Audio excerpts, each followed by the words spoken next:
get so mad, there's no control. Ladies and gentlemen, just in case you live under a rock, I might you grab are a bat, looking I at don't the know, my youngest rap, my and blood fastest boils rising over star like, in oh God, here professional goes. I wrestling lost all today. feeling from my head to my toes. You said some shit that I can't let go, so just stay tuned for the rest of the show. So have you ever felt betrayed? Switches how you see things, realize something needs change. Cause I know you got me fucked up, let me show you what's up. Cause enough is enough. I'll take a face full of pavement just to make a statement. I know there's no turning back. Oh God, adrenaline wasted, so mad I can taste it. I know there's no turning back. I'll do what it takes, I ain't making mistakes like that. I'll bleed on your face just to make you go take it back. I'll lose my shit, I go crazy when I'm mad. And now you gon' wish you shut the fuck up real bad. Shut up.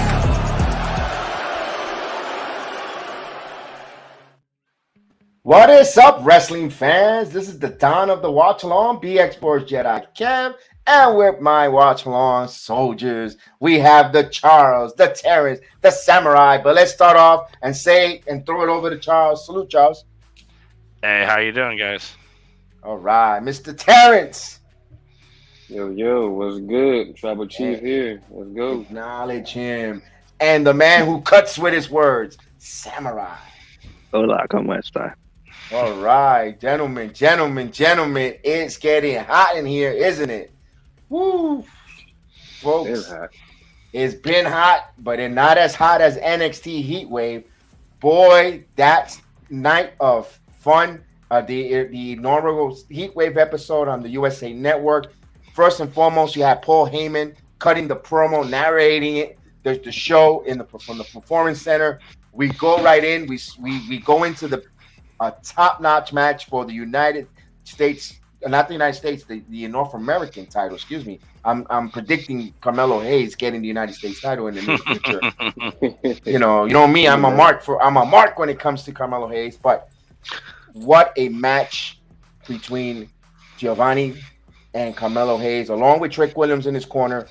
From the opening bell, the throwing of the top of the shirts right into the face of Giovanni, and my God, I'm going to go with you, Terrence. Tell me about this match, explosiveness. When you saw this, give me your thoughts, your emotions on that. Yeah, from the jump. Like when Melo came out with that shirt,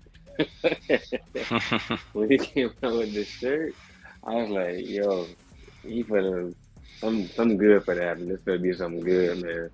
This entire match was like from top to bottom, just spectacular, dude.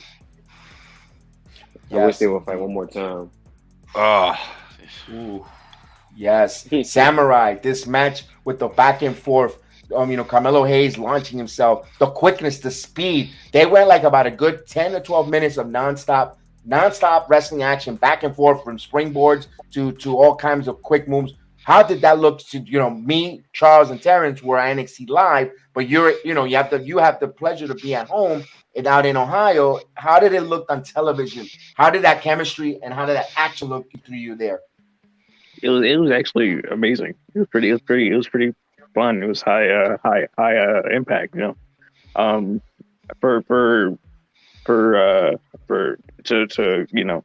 Further speculate on Terrence's point, they are going to.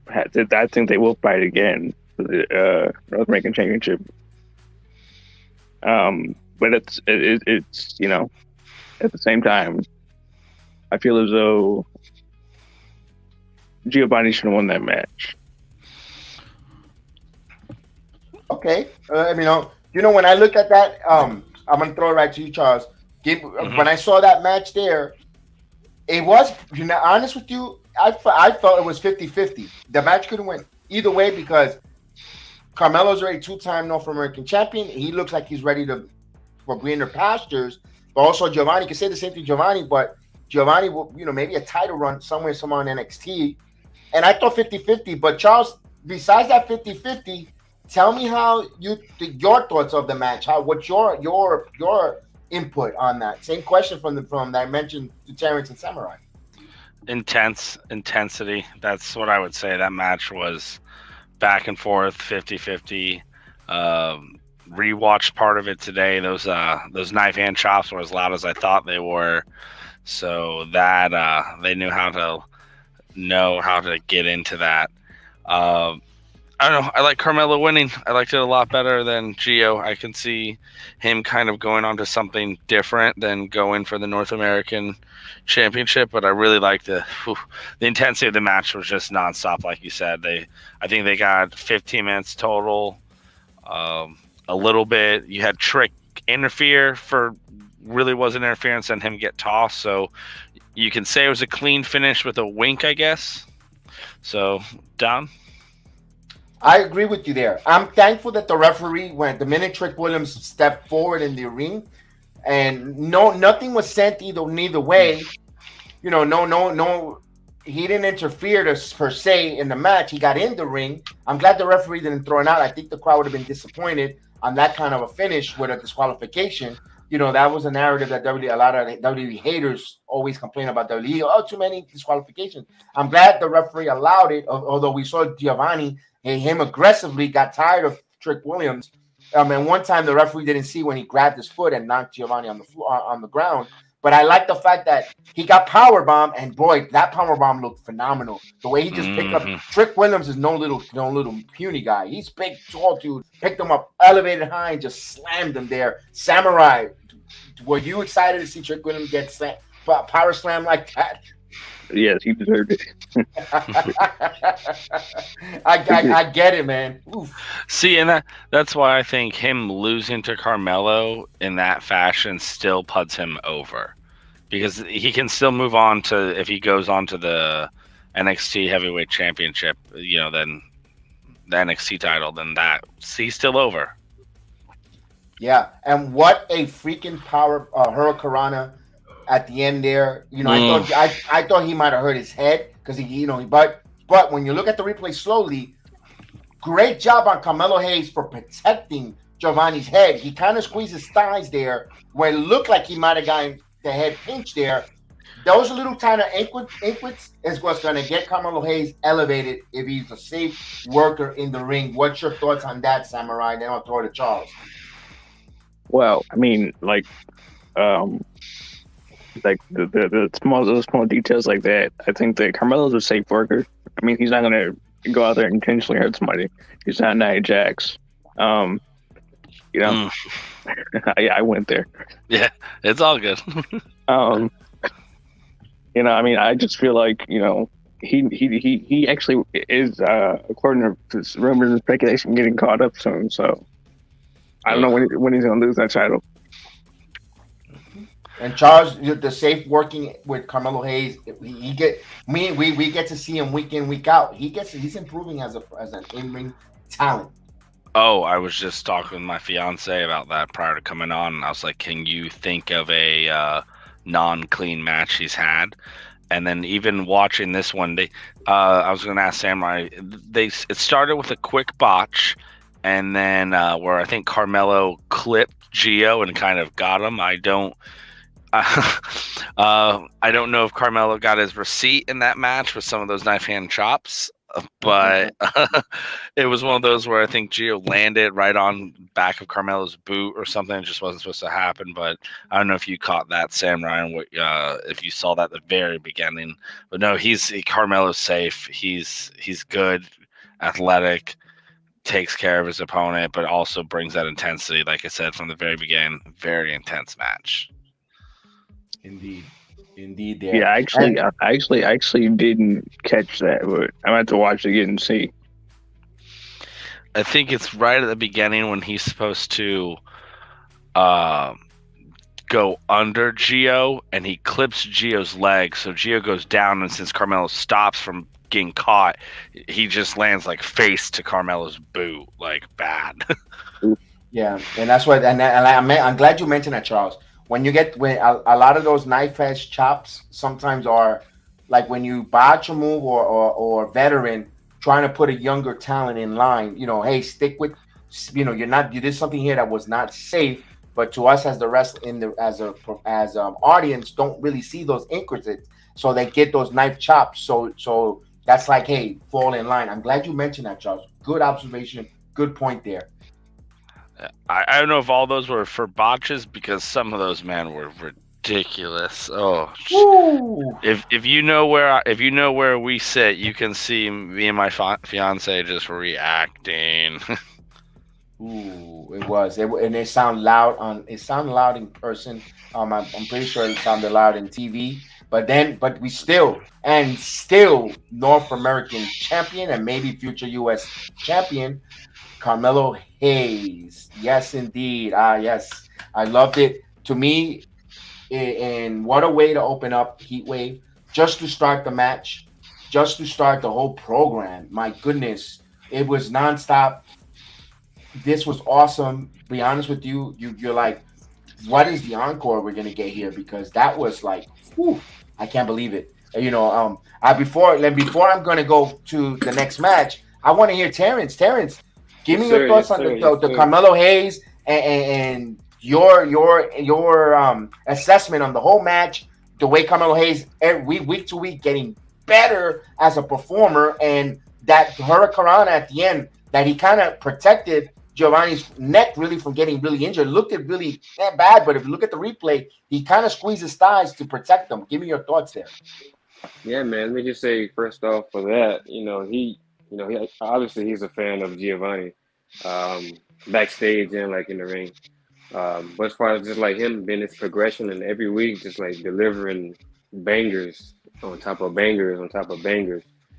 He's main roster bound, dude. Like they have the that was the I predicted him to win too. I wouldn't have minded.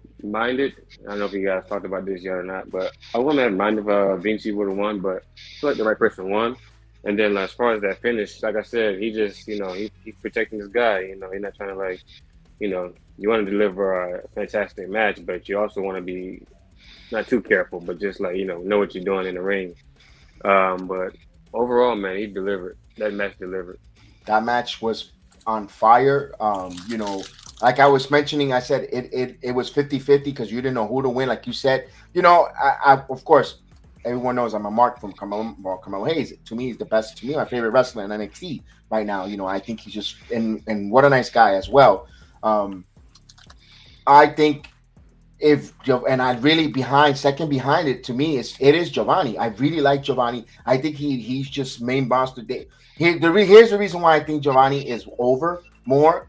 They allow him to do certain moves that other wrestlers aren't getting that. They allow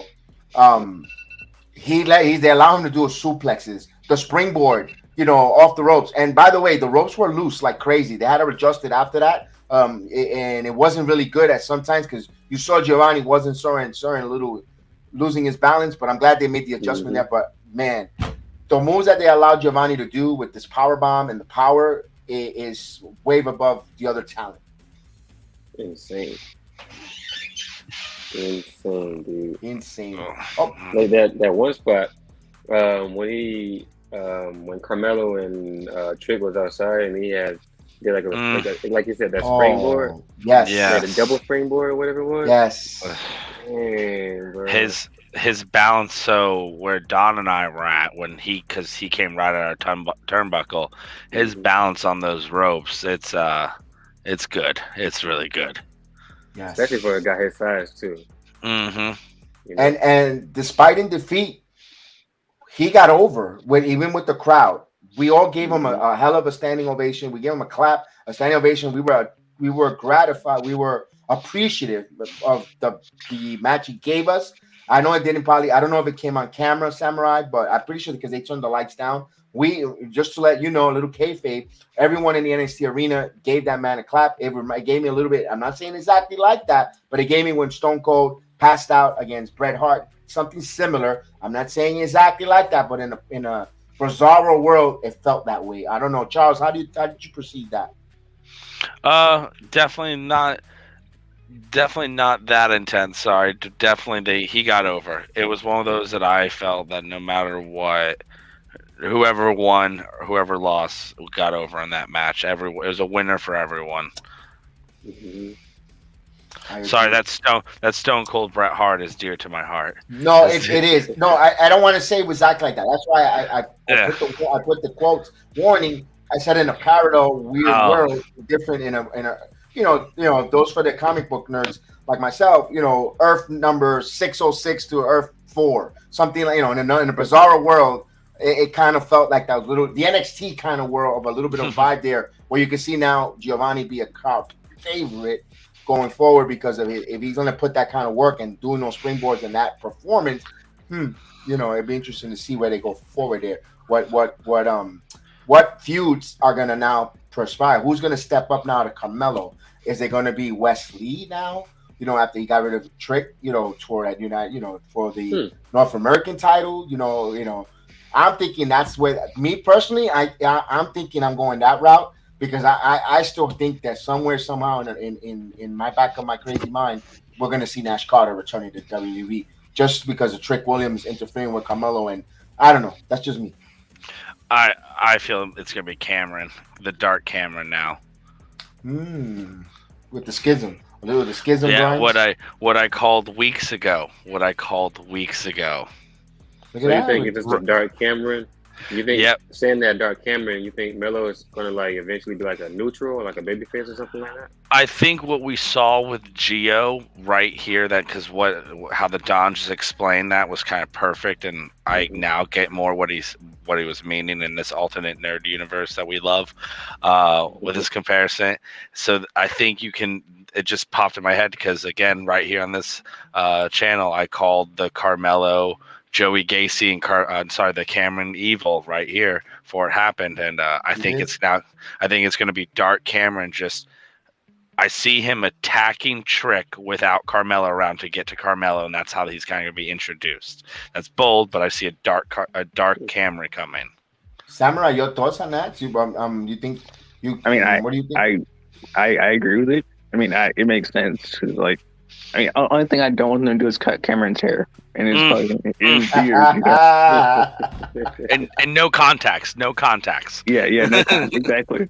I mean, so what happens if he goes in the water and then he comes out with no facial hair? That meant, oh my god, people. It's so weird. It'd be like Elias, or sorry, Zeke, whichever. I mean, that's the thing. I don't know. I mean, I kind of like it. I mean, it makes sense. Like, Cameron's done everything he can do as a babyface. I think that turning him a heel would be the right course of action. Just like I said, don't cut his hair. Yes.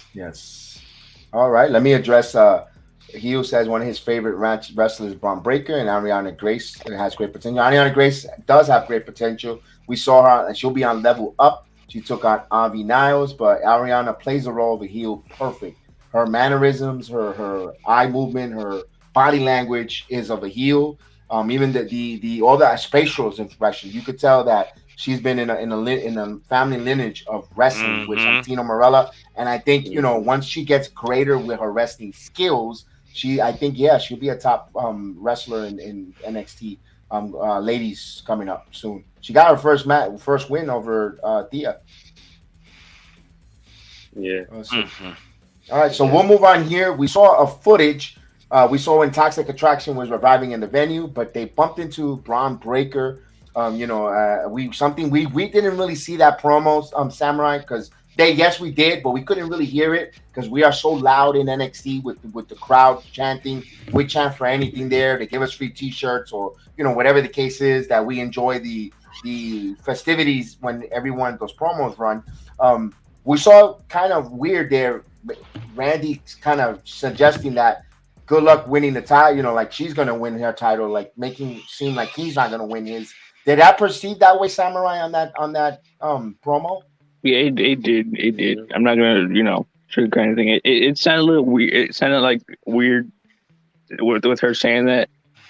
It's like, I felt like she's saying that Brown was going to lose his title. Like, and she wasn't. That's toxic being toxic, maybe. I mean, yeah, that's also true. I mean, she's just coming off as she's just playing a role, I guess. And or let me throw this out there: the seed, Bron Breakker is dating Cora Jade. Maybe Cora Jade's next in line, like trying to push So Cora Jade might get that title shot with Mandy Rose. I don't know. Bringing a little bit of kayfabe into the storyline. I have just. I mean, I don't know. I mean, that's fine. I mean, it leads to the next match, which is like, I know it's Cora Roxanne, but I'm wondering what are they doing with Cora? Before that, she's a heel, now what? Yes, but before that, we have Diamond Mine though. Remember, we have the Diamond Mine segment. We have Diamond Mine coming in. We have Julius Creed along with Roderick Strong. We also have Brutus. And no Ivy Nows though. We saw Damien Kemp, but no Ivy Nows. I kind of felt where's Ivy in all this? But it makes sense why later down the road they cut a promo and Julius watching the footage and he's been slow motion. And Charles, tell us what Julius saw in that footage, man. He saw Tony give the signal in the eyes, and that's when he knew when to duck and when to not get hit. And then Roger came with that knee. Ugh. They were not happy at all. They were not happy. And the setup was good. I loved the setup. It was definitely a different angle seeing it from behind. That I haven't had a chance to watch it back on the TV view yet. All right. Samurai, was it obvious there that it was a co-conspiracy between Tony D'Angelo and Roderick Strong? Yes, it was. I mean, I honestly, even though Roddy tried to play it off, it was like, Tony's a slimy jerk and all this other thing. I mean, that makes sense because he's Tony D'Angelo. But that's neither here nor there. The whole point of the thing was are they gonna turn on Roddy or they're not gonna turn on Roddy? What's going on here? Because right. Like, I do see him being called up to the main roster. Roderick Strong, really? Yeah. Since he's done everything in NXT, now that Triple H is in charge, he may want to go up to the main roster. So he can be he can be non angry, I guess, and not want to leave. All right. Okay. I didn't think about it that way. But before we get the accusal of Roderick, he was accused by Julius. All of a sudden, boom! Here comes a bunch of group of guys out of nowhere, over the railing. One guy looks like the father of one of the NXT Level Up guys. Samurai, you're our resident NXT guru that's been watching longer than maybe I know myself. I could speak for myself. Maybe Terrence. Maybe I don't want to put words in your mouth, Terrence. But who are these guys? So introduce them. Who are these guys? Introduce us. Gallus was on top. Gallus with Wolfgang, Mark, and Joe Coffey. And they are from NXT UK. All right, and we saw them come in and they just beat the living crap out of Diamond Mine. Terrence, when you saw those guys, because you were in the top, and I just saw some breeze just whistle by me. I was like, holy crap, what the hell is going on here? Talk to me about that scene. How wild was that?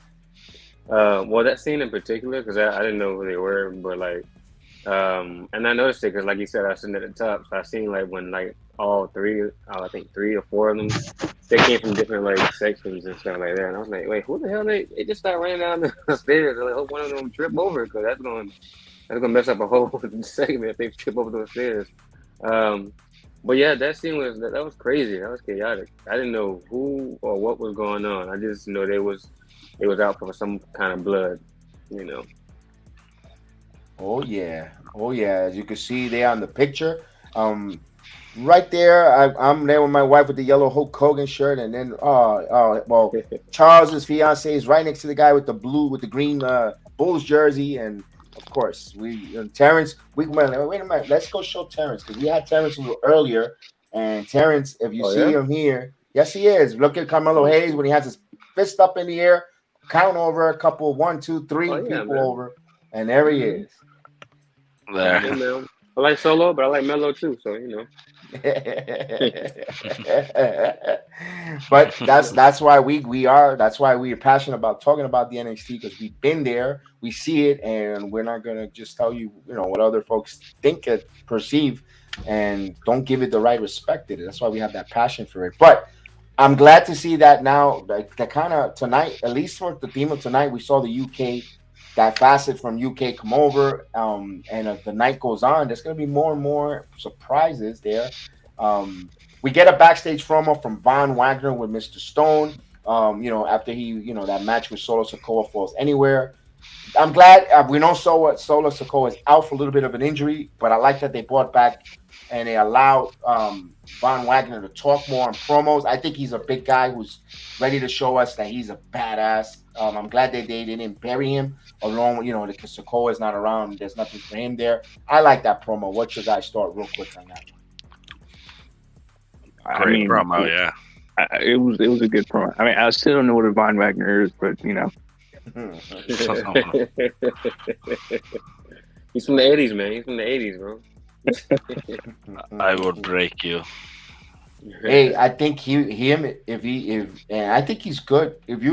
I don't think he wouldn't be bad in the main roster either as a heel, personally. And they're letting him, but now I think what they're gonna do now for the next few months, they're gonna let him be take away kind of Mr. Stone's mouthpiece and let him see if he could cut or talk for his own. No, Sophia Cromwell. Maybe you move Mr. Stone away a little bit and let him see him work with his promo skills. I think they got something. I'm a fan of Rod Wagner. I think as a heel, I think there's room for that kind of monster in wrestling, at least in NXT. Me personally. Take him up to SmackDown and do German versus German. Hey, let's do it. Wait, what? Why Wagner's not German? Is it? Sounds German. The name sounds German. Well, yeah, but he's. I think he's from like somewhere in the United States. Okay. He'd still have German heritage. Descent. He should. Yeah. I mean, Probably, because So what I'll do is when. Go ahead, Terrence. I was gonna. I was just looking at a tip. I was just like Von Wagner versus Gunther. That's nice. When we go to NXT we'll demand a 23andMe from Von Wagner. We'll find out exactly what it is for the Heal the Ring podcast. How's that? We'll chip in and give him a 23andMe. I said, look, we got a samurai who wants to know. Here's a 23andMe. Let us know. We'll talk the results on the show. So we go on to the grudge match of the night, but before that, we have Mackenzie Mitchell backstage with Roxanne Perez. This is a little thing, and I know we didn't see it. We saw it, but we didn't hear it to its full essence. When Roxanne Perez comes down, says she's a little bit nervous as a babyface or a grudge match. I didn't like the fact that she sounded nervous. She kind of predetermined, the outcome of the match there, and I had a little bit of problem with that, because if you're gonna have a grudge match, you're supposed to be pissed as hell. You're supposed to be like a bull looking at red and going and just you're gonna go out there for blood. All in all, the match between Cora Jade and Roxanne. One thing about Cora Jade, I do love the way she looks as a heel. From the intro, we said it last week, but her in-ring work, I thought she had a really good in-ring performance. But to me personally, I don't want to persuade anyone, wasn't my least favorite match. I think that the chemistry wasn't there for the ladies. But Charles, what's your thought there? Yeah, I agree with you.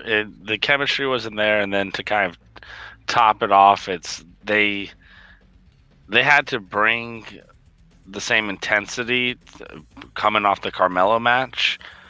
But at the same time, this match wasn't a match about intensity. It was a match about revenge. And so there was a story inside of a match. And that one was not intense. It wasn't supposed to be that intense. It's supposed to be beat down. And it was that, but it just wasn't as good coming off of the Carmelo match, in my opinion. I got you. I agree. Terrence, your thoughts on that as well? Your thoughts on that match between these two ladies? Well, I mean, you can't even compare that to the Carmelo match because, I mean, I don't know. It was okay.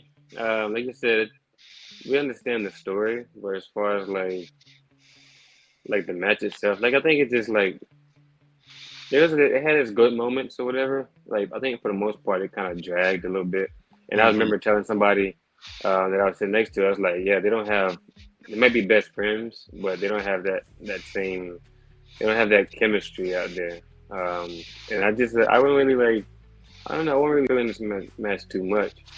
I would say though that like as far as that promo that Roxanne cut, going back to when she was saying she was nervous, I think maybe that may have been.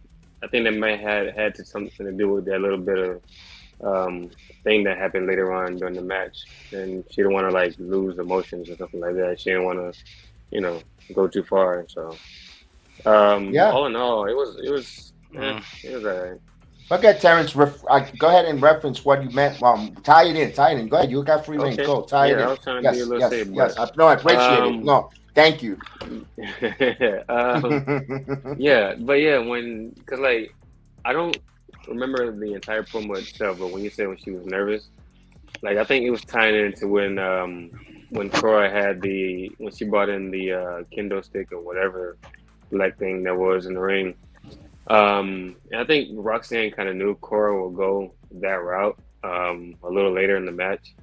So she figured that eventually she might end up getting her hands on the kendo stick, and she, maybe she was a little nervous that she might do something extremely bad to Cora, and deep down she probably had like a little like still miss her best friend, and she didn't want to like hurt her like that or whatever. So that's maybe the reason why she had hesitated. Hence is the reason why she was nervous in the beginning of the match. So, but yeah, that's what I thought. All right, Samurai, your thoughts on that and the candlestick coming to play on this on the eventual result there. Are you okay with the result? You could give the result. Tell me what you thought on the result and the candlestick and the match. Your thoughts on the match as well. Well, the match was pretty. It was supposed to be a grudge match, but it was pretty sloppy, in my opinion. The whole candlestick thing. I mean, if she hit it with the candlestick, she would have been disqualified. So I don't know why she was struggling with that. Like, what? I mean, it's just very bizarre for her to go through a crisis of conscience. Just throw the candlestick away. You're not going to use it. Like I get you're mad. I mean, the whole point of the feud was, her turning her back on you and throwing the tag team title in the garbage. Like, I get it. Just win the match. Yeah. Yeah. Can I chime in on that a little bit? Yeah. No, go for it. Yeah. And like it's funny you said that, Samurai, too, because like also like I didn't get why she was hesitant with that too. Like, agreed. A side note, like I didn't know it was a no disqualification match, but as far as like her being hesitant, like I think she felt like she wasn't that way, like she couldn't get that deep like Cora got. And also, if you remember the previous week, she had Cora like in the corner. She had the kendo stick, and she actually swung at her like with no hesitation at all. And Cora ducked, obviously, but she didn't have any hesitation then. So it was like, but yeah. Yeah, let me say this here. I think this match would have been a little more entertaining, but I don't know if it's because they don't feel safe with the ladies or the moves that they could use. But sometimes I get a little frustrated. I say, my wife says, why don't they allow them to do certain type of moves, holds? Give me a suplex here and there, or belly to belly suplex. Give me something, and give me some other different simple basic 1-on-1. And one thing I do got to say though about that, no one does a side Russian leg sweep greater than Roxanne Perez. She does that fucking phenomenal. I had to say the curse word because my God, that was.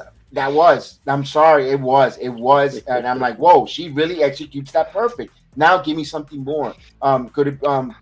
Terrence, do you think it's because they don't feel comfortable with they're still in the development stages? Because we see Giovanni Vinci do some other crazy moves. Like, okay, why certain performers are not allowed? Well, do you think there's handcuffs on them or restrictions? I mean, you gotta remember, Vinci has been in it a little longer than Roxanne, so it's like, she's been on it long enough to where she can get on TV and actually have a program with somebody and have a pretty decent, fairly good match with someone. I think there might be a little restriction, somewhat, sadly. But yeah, All right, all right. you know. Charles, you want to Yeah. yeah. I don't know about restriction because I've seen them do it. I mean, you had Cora go for she hit a 2 amigos. I think one time she was doing a joking 3 amigos. A few matches. Yeah. Yeah. So I mean, I think I think just this match. That's why I was trying to say it's like more of like a revenge match and go back to piggybacking now off Terrence and Samurai. Like, yeah, hit her with the kendo stick. Whether to me, whether it was a no DQ match or not, like you can be a baby face and still get that revenge because it's like Terrence said, they teed it up with the whole swinging at her last week. Then you had prior to like the dumping the title in the trash can, everyone in the battle royale wanting to beat Cora up for that. So whether she got DQ'd or not, I didn't know it was a possible no DQ match. Like hit her with the kendo stick. I think that puts Roxanne. She hits her with the kendo stick, keeps doing it, misses one time, gets caught, DDT'd on the kendo, pinned. Cora wins, both are over. That's like the only like if I like yeah. With how the match went, if I was really nitpicking, that's what I kind of would have done. Like, cause she always swung at her, like Terrence was saying. Yeah, I agree with you on there. You know, it's now. Let me ask this other question: where do we go now? Does this feud stops here? Separate ways? Yeah, I was just about to ask you guys that. Honestly, I was like, do you think the feud goes on, or I don't know. I think it does because she could have on digital exclusive on YouTube. Roxanne cut something like, "Well, I'll get you back" or "Payback" or something to that effect. I think it still goes on. In my opinion. Yeah, but Sorry to what cut you off, kind? man. No, Terrence, and I'm gonna ask you guys a question. What more after grudge match?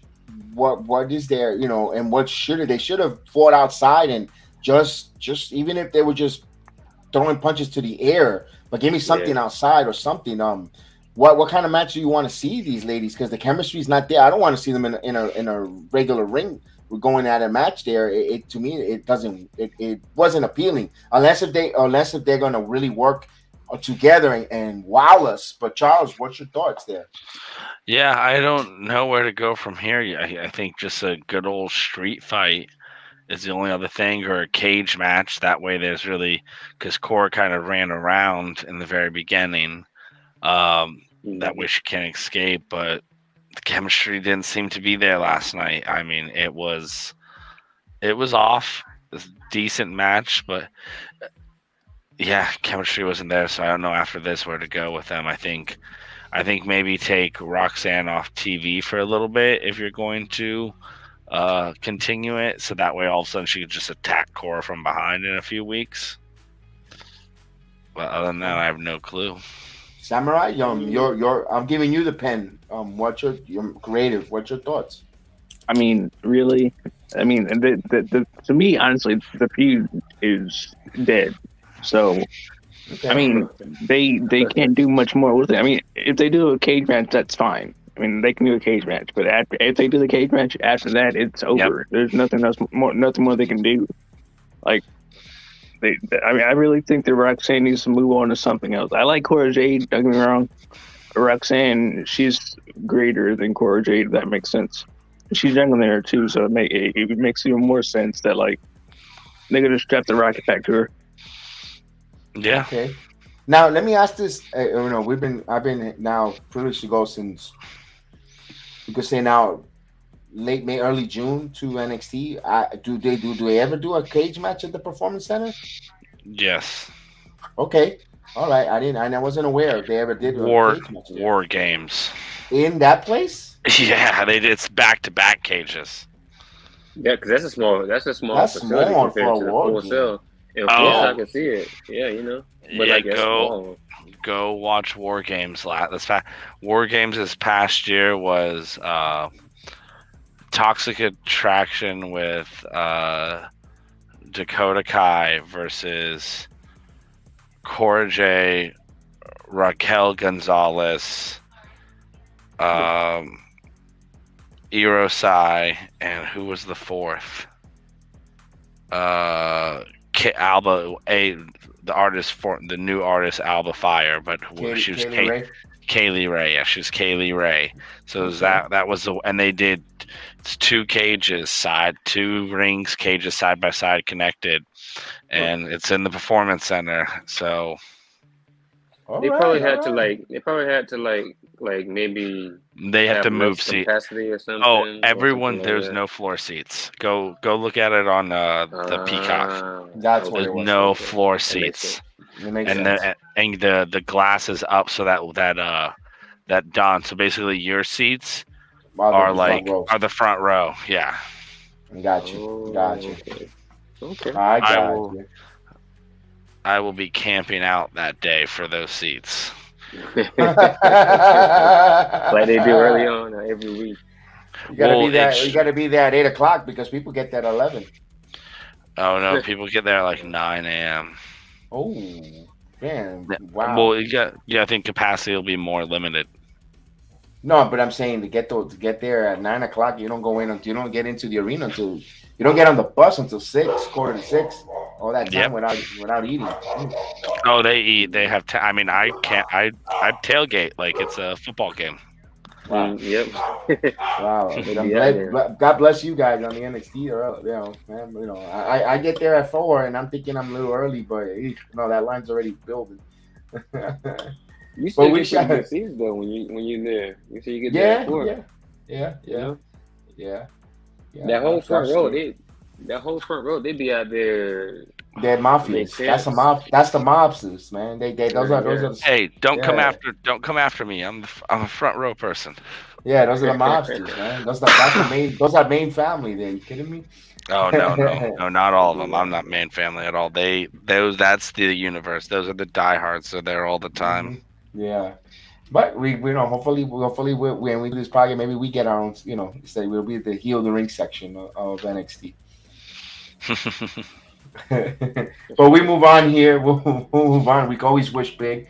We'll move on. We go backstage. We see the NXT UK champion. We see Briggs and Jensen with Fanley and Henley in the back, asking them about their Last Legend and Pretty Deadly, but also a commotion. And we see Gallus being interrupted. Security tries to hold them back. Good luck. But they're hinting here, a UK invasion. Now they started a problem with Diamond Mine. Now with the UK champs, they wanted their titles back. I kind of like that little bit of backstage heat, even for NXT. What your Terrence? It's the Triple H effect, man. It's the Triple H effect. Samurai, you've been quiet a little bit on TV. How did that look? Are you invested on that backstage and all that stuff in NXT with Gallus? Because you watch them, you know who they are. Yeah, I mean, I do think that Gallus is like I said, Gallus Boys on top. They are they are pretty good. I mean, from what if you watch them back in like I think it was like I want to say 2017 when they did the United Kingdom Championship tournament or whatever. They all three of them, they were all just there and doing just phenomenal work. All right. Fantastic. So I'm interested, seeing them in there and I'm interested on that one. That one to me took my peak with them. I'm like, all right, I want to see these guys. They look like some badass, that just came in interrupted. Like some people joked around, Charles, like NWO 0.5, but it was cool. Oh, I love it. I think this UK invasion, and we'll get to the more about it later, is going to be like the creation of the NWO. You have an inner company rivalry that causes more ratings of a huge faction versus a huge faction. Yes. And then we get to another backstage finally, but we get a long video tribute, or not a tribute, but a package showing us the big war between Tony D'Angelo and Santos Escobar during the break. We saw some of it unfold. They're letting us know that that's the match upcoming for us, so we're getting excited in the arena because we know that's next. And of course, on TV, when they come back from the break, you see Mandy Rose and Attraction warming up for a title defense. We also saw Bron Breakker in the locker room where Apollo Crews walks in to shake his hands, but there's giving a little bit of Easter egg that he wants a title shot. Now, could he be the next in line after we saw that, that the title, if there's a title, if he's successful tonight against JD, could he be next in line against JD or possibly Bron Breakker? Kind of teasing there. He's a heel and he's a face, and Breaker's a face. You don't see face versus face. So could it be them giving us a tease of what comes tonight? Terrence? I don't like face versus face, so it would be better if it's face versus heel. Right. Just my honest opinion. Right, so they're kind of teasing you there. You're falling into a line of teasing. I'm like, wait a minute. Something, WWE and NXT giving us tipping their hand. Charles, did you feel that way? Yeah, I definitely like the tip of the hand with the Apollo, especially where the face Braun made was like, yeah, buddy, back up. I don't mind face versus face as long as the build-up is good. It's kind of hard to do at times. The only ones you can come instantly off the top of the head, and don't mean to compare, but Austin Rock, that was face during face the whole time, but it'd be a good match. Two very athletic men. And Samurai, your thoughts there? When you watched that, were you thinking that they were tipping the hand or telling or showing what was coming up, in upcoming matches? Yes. I mean, face versus face, it works if done right. So you have to I agree. you have to know what you're doing, and the booking wise, you can't have, I don't know. Let's just pull off the top of the head. Austin, you can't be like have an Austin Theory thing where he loses every match. He's got to win. You got to have that momentum. I agree. You can just throw Cody taking on John Cena. Okay, gotta build me up here. Gotta get exactly. Yeah, I got you. So we finally get to the all or nothing grudge match with a lot of stipulations. If Tony D'Angelo wins, Santos Escobar has to leave NXT. If Santos Escobar wins, the family is free of Tony D'Angelo. A match here, anything goes. We saw Alicia Taylor actually got in the ring to announce them, made it feel like a big deal main event. Also, that was the crossover hour from 8 to 9, so you also want to get new eyeballs holding on. But I would love the introduction of Legado del Fantasma. He came out with the mask. It gives me goosebumps. That emblem, that is the best introduction theme in all of NXT since I've been going there. Terrence, talk to me, brother. Bro, I was hyped from the beginning to the end. I took videos, I took pictures. But enough about that. That match, that introduction, like you were saying, that was when they showed him with the mask. I was like, oh, it's on now. He on. He better get some ass kicking. Oh, yeah. But yeah, man, I was hyped for that, man. Definitely. I was just happy to see Santos in the ring and hear the music, because I ain't heard the music in that arena in a long time. So. It's been almost 2 months, I feel like 6 weeks without hearing Legado del Fantasma introduction. Yeah. Yes. Samurai. The vignettes, the introduction, seeing Santo and the Familia come out. What did that show you? What did that look on TV? Because we're in the arena, we're gonna mark out. But what did it at home? Maybe you're just sitting on the couch and just maybe you're doing something. Did it just take your whole undivided attention? It was actually it was good. I mean, the crowd singing Legado's theme songs is where it's at. That's where it matters the most, because that just shows you that they're over. Now, as far as the stipulation goes, I heard I was, like I told you before, I was watching another podcast, and I'm gonna piggyback off what he said. Now, okay. The stipulation didn't make any sense. If Escobar wins, Legado is free, but if D'Angelo wins, Legado stays down there. Now, how would that? Does that make? It makes sense, yes, but at the same time, Legado, Escobar has more to lose than Tony does, because Tony can actually just rebuild his family, like Wade Barrett says. Wade Barrett said he could just rebuild the family. He's been doing it since he was a kid. So the whole point is like, if Escobar won, would Legado be free to go to the main roster? They said NXT. Yeah. Yeah, like he leaves NXT, but like I want this other podcaster. I think that they need tag teams on the main roster. And Legado del Fantasma, Santos, they could have filled that mold. That's just that's how I feel about it. Like the whole simulation to me didn't make any sense, but I digress. Okay. I got you there. The match was phenomenal match. Kudos to Santos Escobar. His wife, his daughter, and his son were in attendance. His son was at ringside. Good job by NXT to allow his son to go right to the front there and left them alone for the universe there. That let the kid enjoy, see his dad's match. It was a bittersweet. As we see, the match was really good. I mean, golly, the battle, the fighting, the bumps. Tony D'Angelo gets greater. Of course, Santos Escobar. We seen rumors there, and yes, it was who was the quickest to the weapon, and who got the blow quicker to the weapon. And unfortunately, in this case, we have the Don of NXT packing yet another talent, leaving NXT. We did it to Ciampa, and Escobar loses the match. Man, it was like predetermined. Terrence, what thoughts went through your head when that happened? Man, a lot more people need to start fighting Tony D'Angelo because he's the promoter.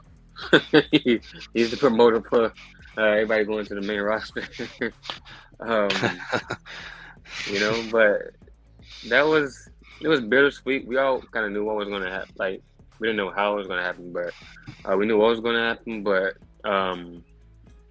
that didn't top in my opinion, that didn't top the Carmelo match. But still, that was a heck of a match. Just like the match and the storyline and the build up to it, it was insane. There was something to behold for sure.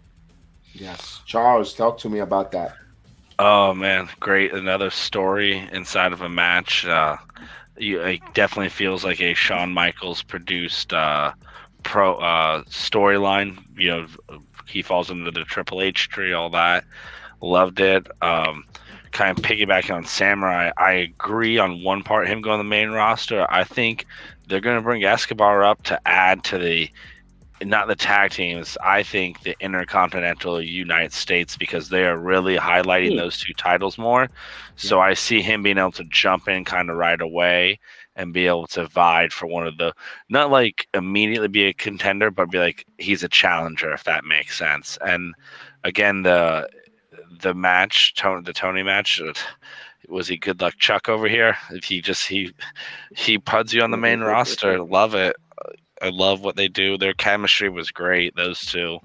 Again, if we're going to talk about Carmelo as a safe worker, Santos Escobar, another one right there who, him and Don did some bumps, some flips, he went for a Hurricanrana and the Don caught him, with a chair in a corner. If he went the wrong way and slipped, he could put Escobar. They both worked very safe together and made it intense. The chemistry was there. I loved it. It's gonna suck to not hear that introduction in NXT anymore. But everybody was appreciative of Santos Escobar. Me personally, I think Santos Escobar, when he goes up to the main roster, like you said, mid-card run. I think he's gonna have a mid-card run here.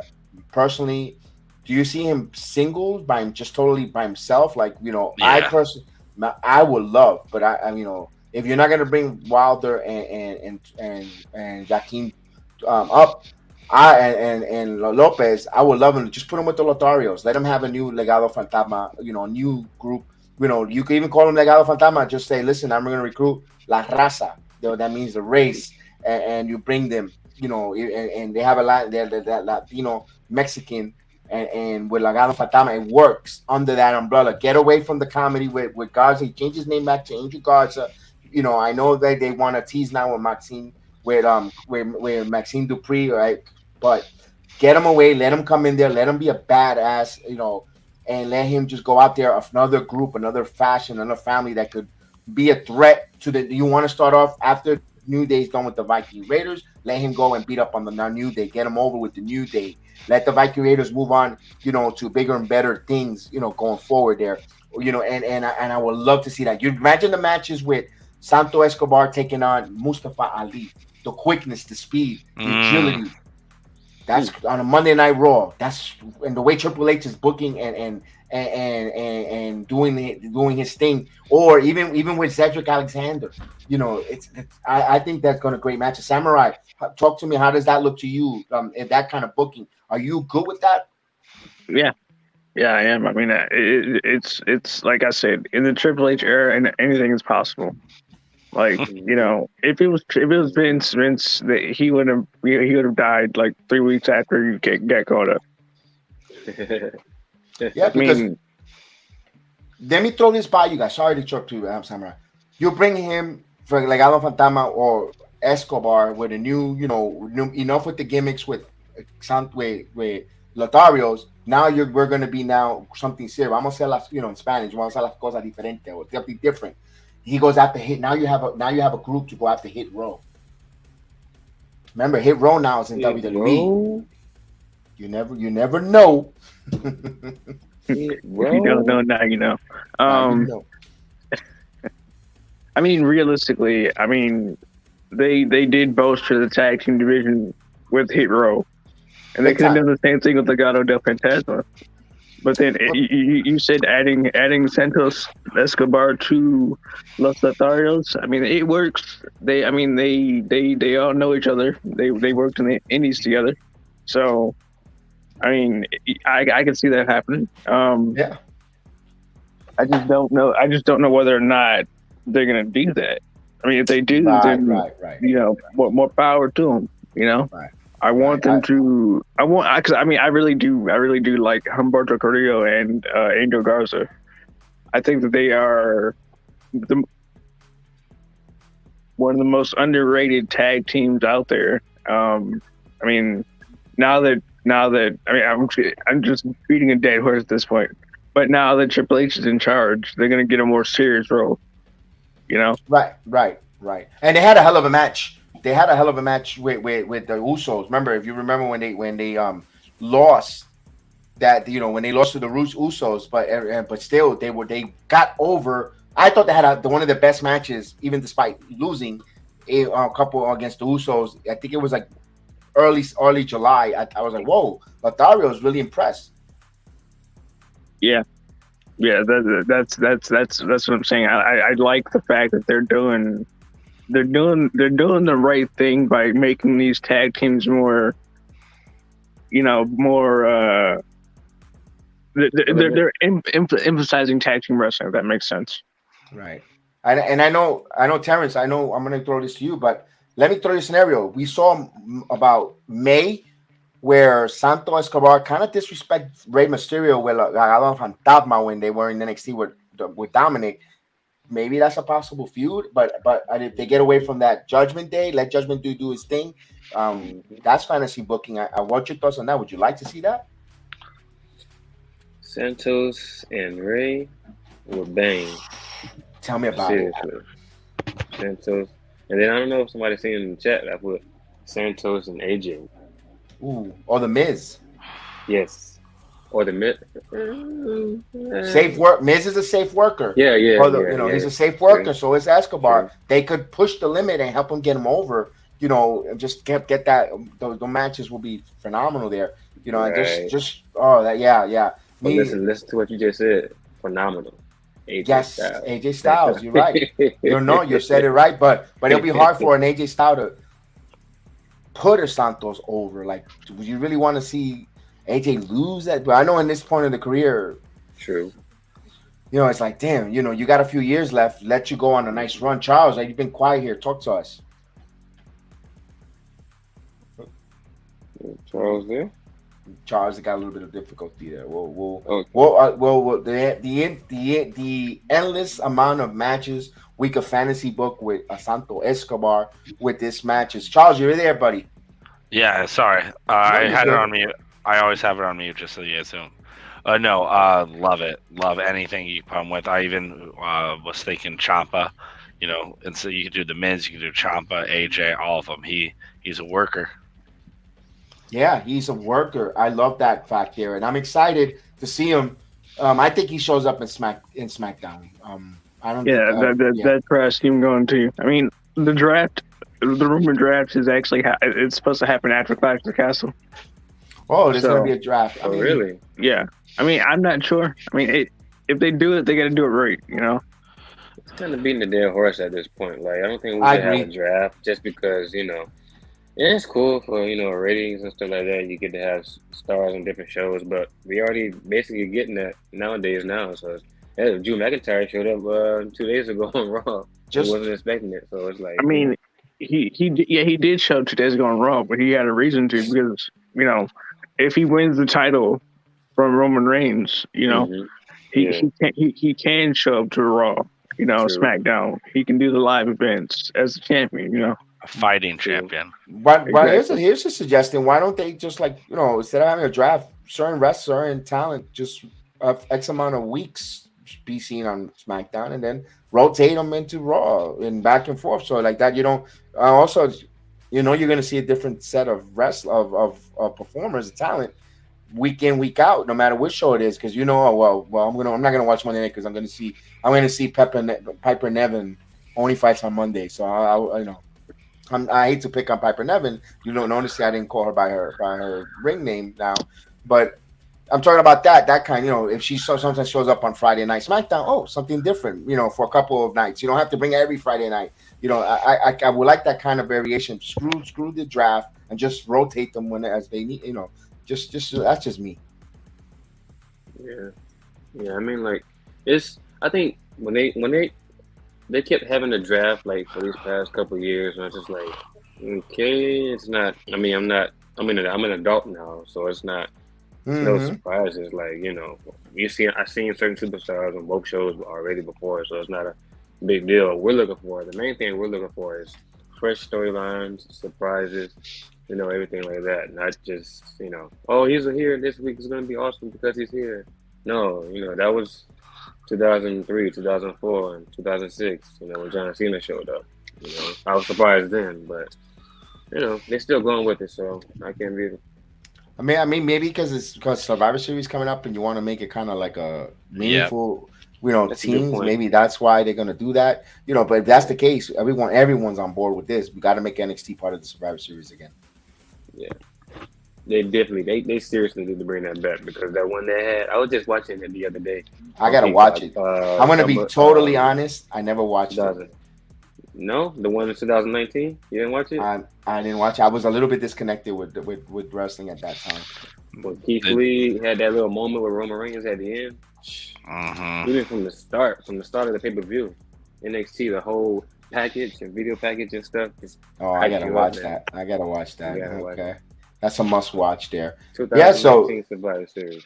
Ooh, I gotta watch that then. So we move on here.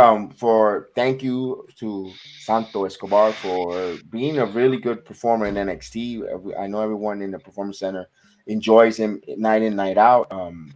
Cheers to your new endeavors in the WWE. He was part of that WrestleMania preview launch party in SoFi. He cut a promo there as well. So when I saw that promo cut there, I said, "Oh, he's main roster bound. He's gone. He's gone." Yeah, I knew that there. I said, "Oh, we knew that."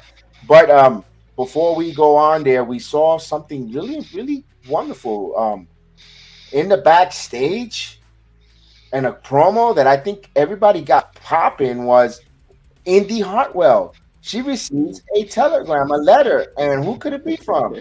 Dexter Lumis, and she was so happy. Look at that cheesy face there from her Dexty Wexy, and then all of a sudden, Miss Davenport comes and rips it, and ooh, the more invasion. Tell us about Davenport there, Samurai.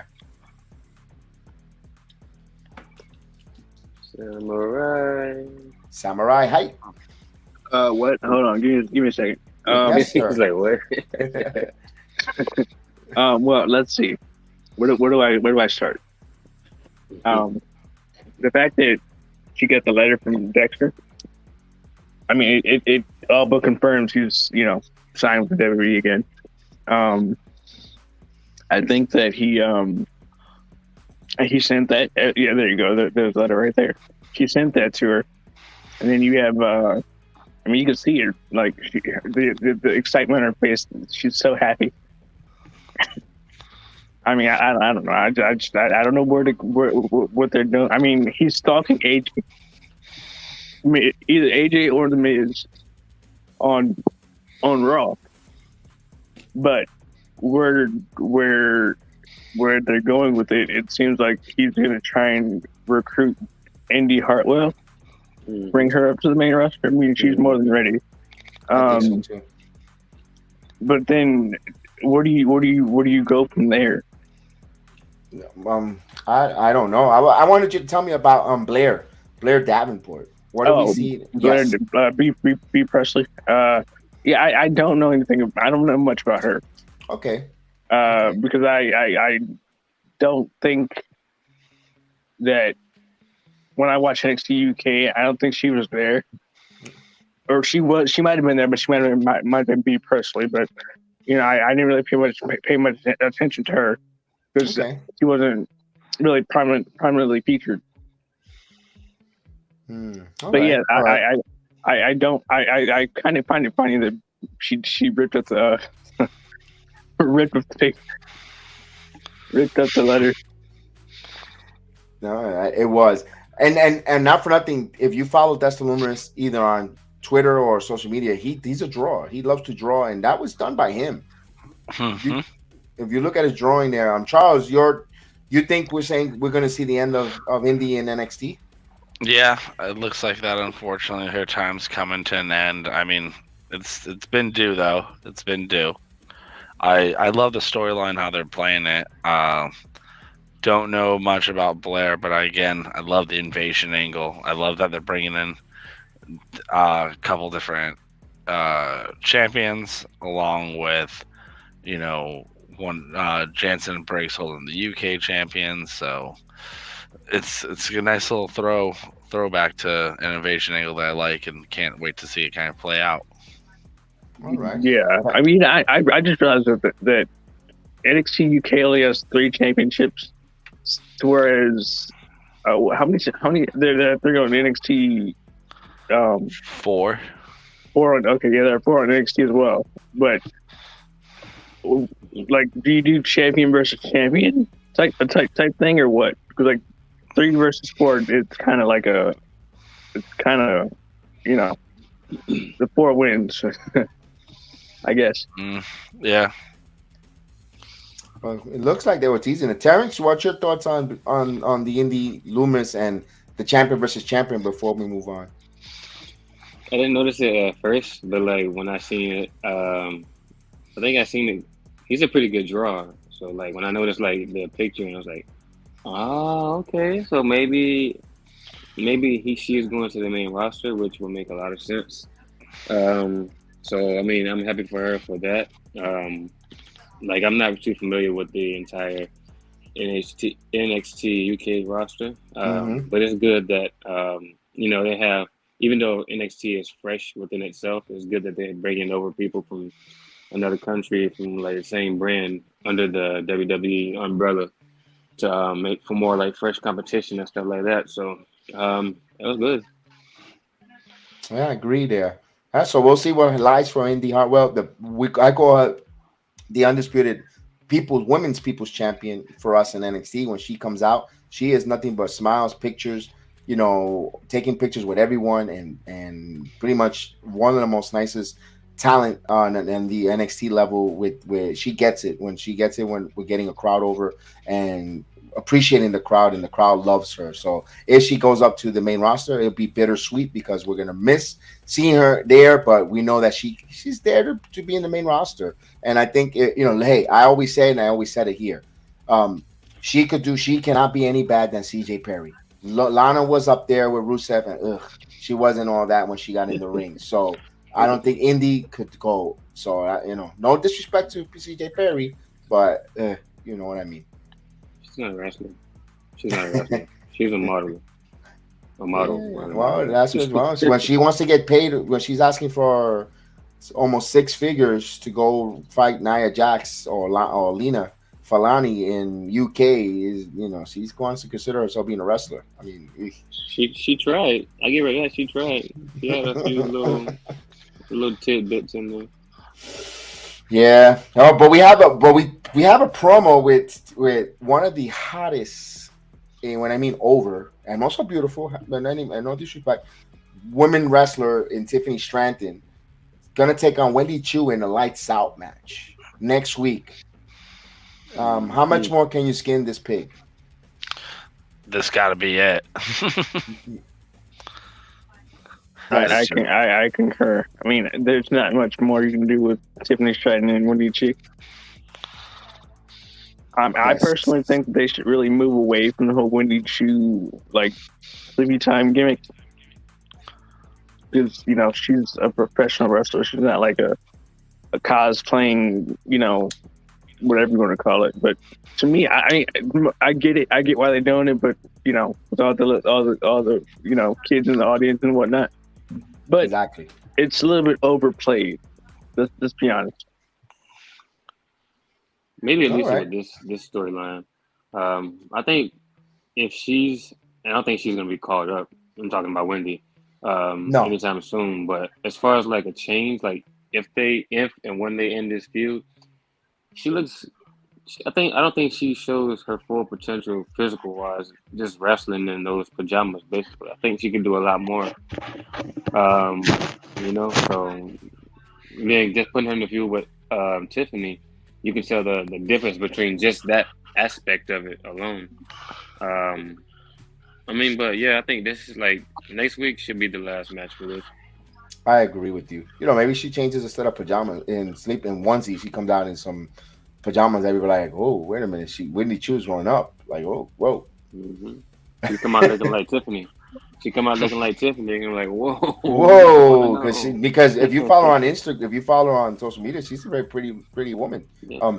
Just the onesies and stuff make her look like you said. But of course, they're catering to young ladies. They're catering to young children that go to NXT. There's a lot of young kids that go to NXT that really like Wendy Chu. They like those kind of characters that they're also trying to develop and give that nostalgia to the little kids and the young ladies, young boys. That go watch them with those kind of characters. Kids love Bron Breakker. And everybody says, "Oh, he's known and tone, a little boring." No, it's their catering. He's a baby face that they're catering not just to us, the grown-ups, but to young kids. Oh, I want to see Bron Breakker. Dad, buy me the Bron Breakker shirt. It's all about the merchandise, and that's what they're doing. That's the effect on there, and I think that's the same thing with when it comes to Wendy Chu. I have no problem with it, but don't be surprised if one day she comes out in some nice, pajamas. Are like, whoa, that's not little kids no more. So yeah. So we'll see there. So we go on. We finally get to, let me see, are we getting there? Yeah, we finally get to the QR code that was scanned. I didn't scan it. I know Charles scanned it for me and showed me it was Zoey Stark standing over Mandy Rose with the NXT title in the air. Now, Terrence, I don't know if you scanned it or Samurai, if you scanned it. When you saw that, did you think that was another tipping of the hand there, Samurai? I did actually. Yeah, I did. I actually did scan. I put it in the group chat. I don't know if you saw it or not.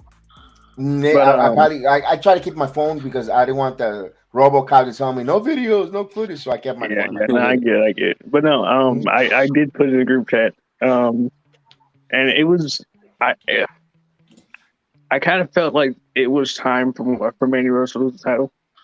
But the way that it happened, I was just kind of curious to see how it would happen, because you do know, because Zoey Stark and Nikita Lyons are supposed to be on SmackDown.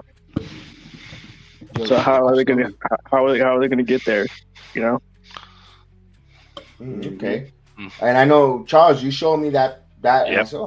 and I kind of was like, Zoey Stark winning the title, but they're gonna go wrestle on Friday. Maybe that she does. That gave my thought. I said because then they go newly crowned NXT Women's Champion, and they go have a banging match in the tournament. Maybe they win one and they lose the next one. You got Women's NXT Champion. Let me tune in to see who's this Women NXT Champion. Yo, they came up to the main roster on SmackDown and we won with this Nikita Lyons, who's wow, like whoo, hubba hubba. You know, for all the man eye candy. And you draw more eyeballs to the 2+ million that are watching more into NXT because they want to watch this attractive goddess of a lion woman, and you got the NXT Women's Champion. Like, whoa, they're impressive. I thought they were gonna go that route, Charles. See, I thought they were just gonna. I didn't think Zoey was gonna win after I saw that. I just thought it was too much tipping of the hand. It just didn't. I don't know. The whole time, it just once they announced that Zoey and Nikita were going in the tournament, I just was like, I don't think Zoey's winning it. It just didn't feel like it in my gut. I like what you said. I kind of agreed. I think they're gonna pull one over on Sonya Deville and Natalya. They're gonna lose the next one and then stay on. That's their roster call up. Okay. I mean, okay. do you really think I'm gonna figure out that? Do you really think that Nikita Lyons is ready for the main roster? I think in a tag team with Zoey. I think Zoey would have been on the main roster if it wasn't for the injury. So I think kind of putting them in a tag team kind of gives Nikita still some time to learn and go from there. And then when they decide to split the tag team up, either Nikita's going to sink or swim, and likewise with Zoey. It kind of helps them grow to tag team them up instead. I agree with the tag team up, but what about all the eye candy for all the people that sit in the front row? They need to keep Nikita for all these guys that sit in the front row. I mean, boy, let me tell you, some of these guys can't even stand up when Nikita Lyons comes there. Let me give you a little kayfabe there. That's why you see me with sunglasses all the time on, because boy, you could lose an eye. Someone could poke your eye out if you stand up too quick with some of these guys when Nikita Lyons comes out there. Boy, you could put it this way. You could. That's why they named the Camping World Stadium not so far away from here. Oh my gosh! If you get my drift. Chill. Oh, yeah. Oh wow! There'll be all night long. Yeah. Oh. Wow! I was not sleeping with that. I mean, I get it. Nikita Lyons is hot. I mean, don't get me wrong. I just don't think she's not ready for the main roster yet. Like, I don't think so either. For them to put them in that tag team tournament match, with it was Natalya and Sonya Deville, right? Yes. Mm-hmm. I think it should have been Toxic Attraction. No, they're not ready.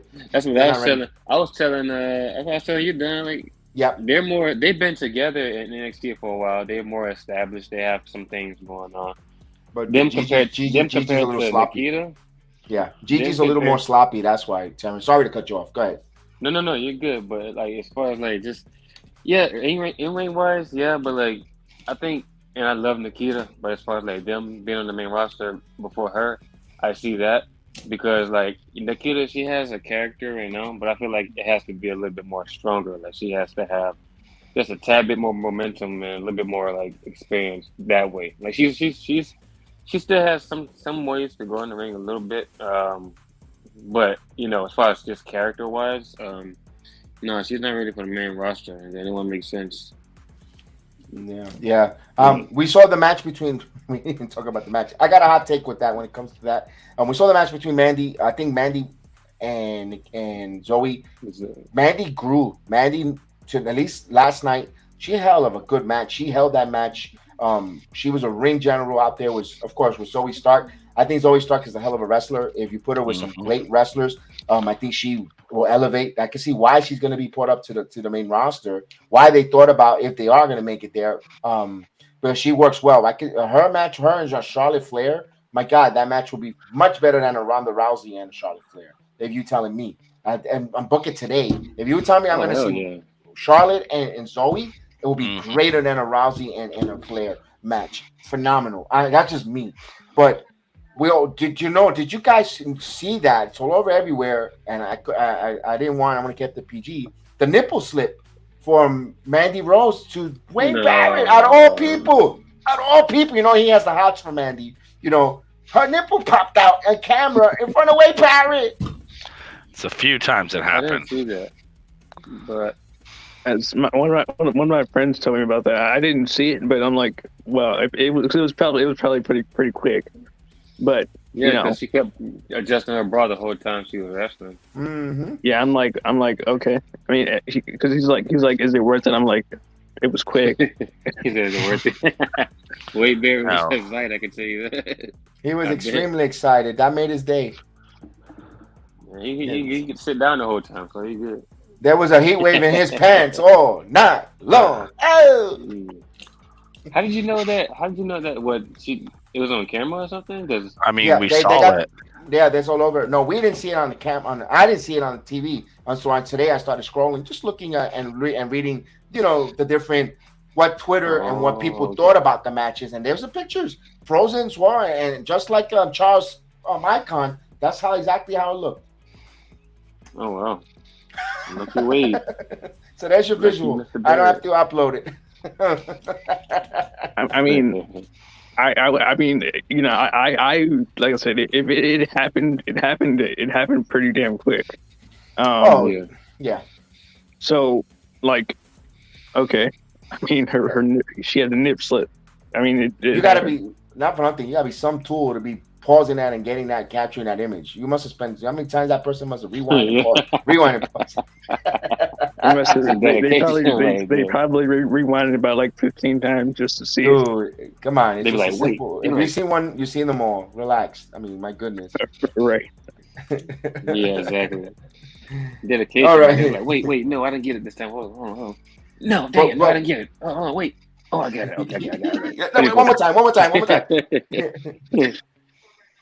Almost there. Oh.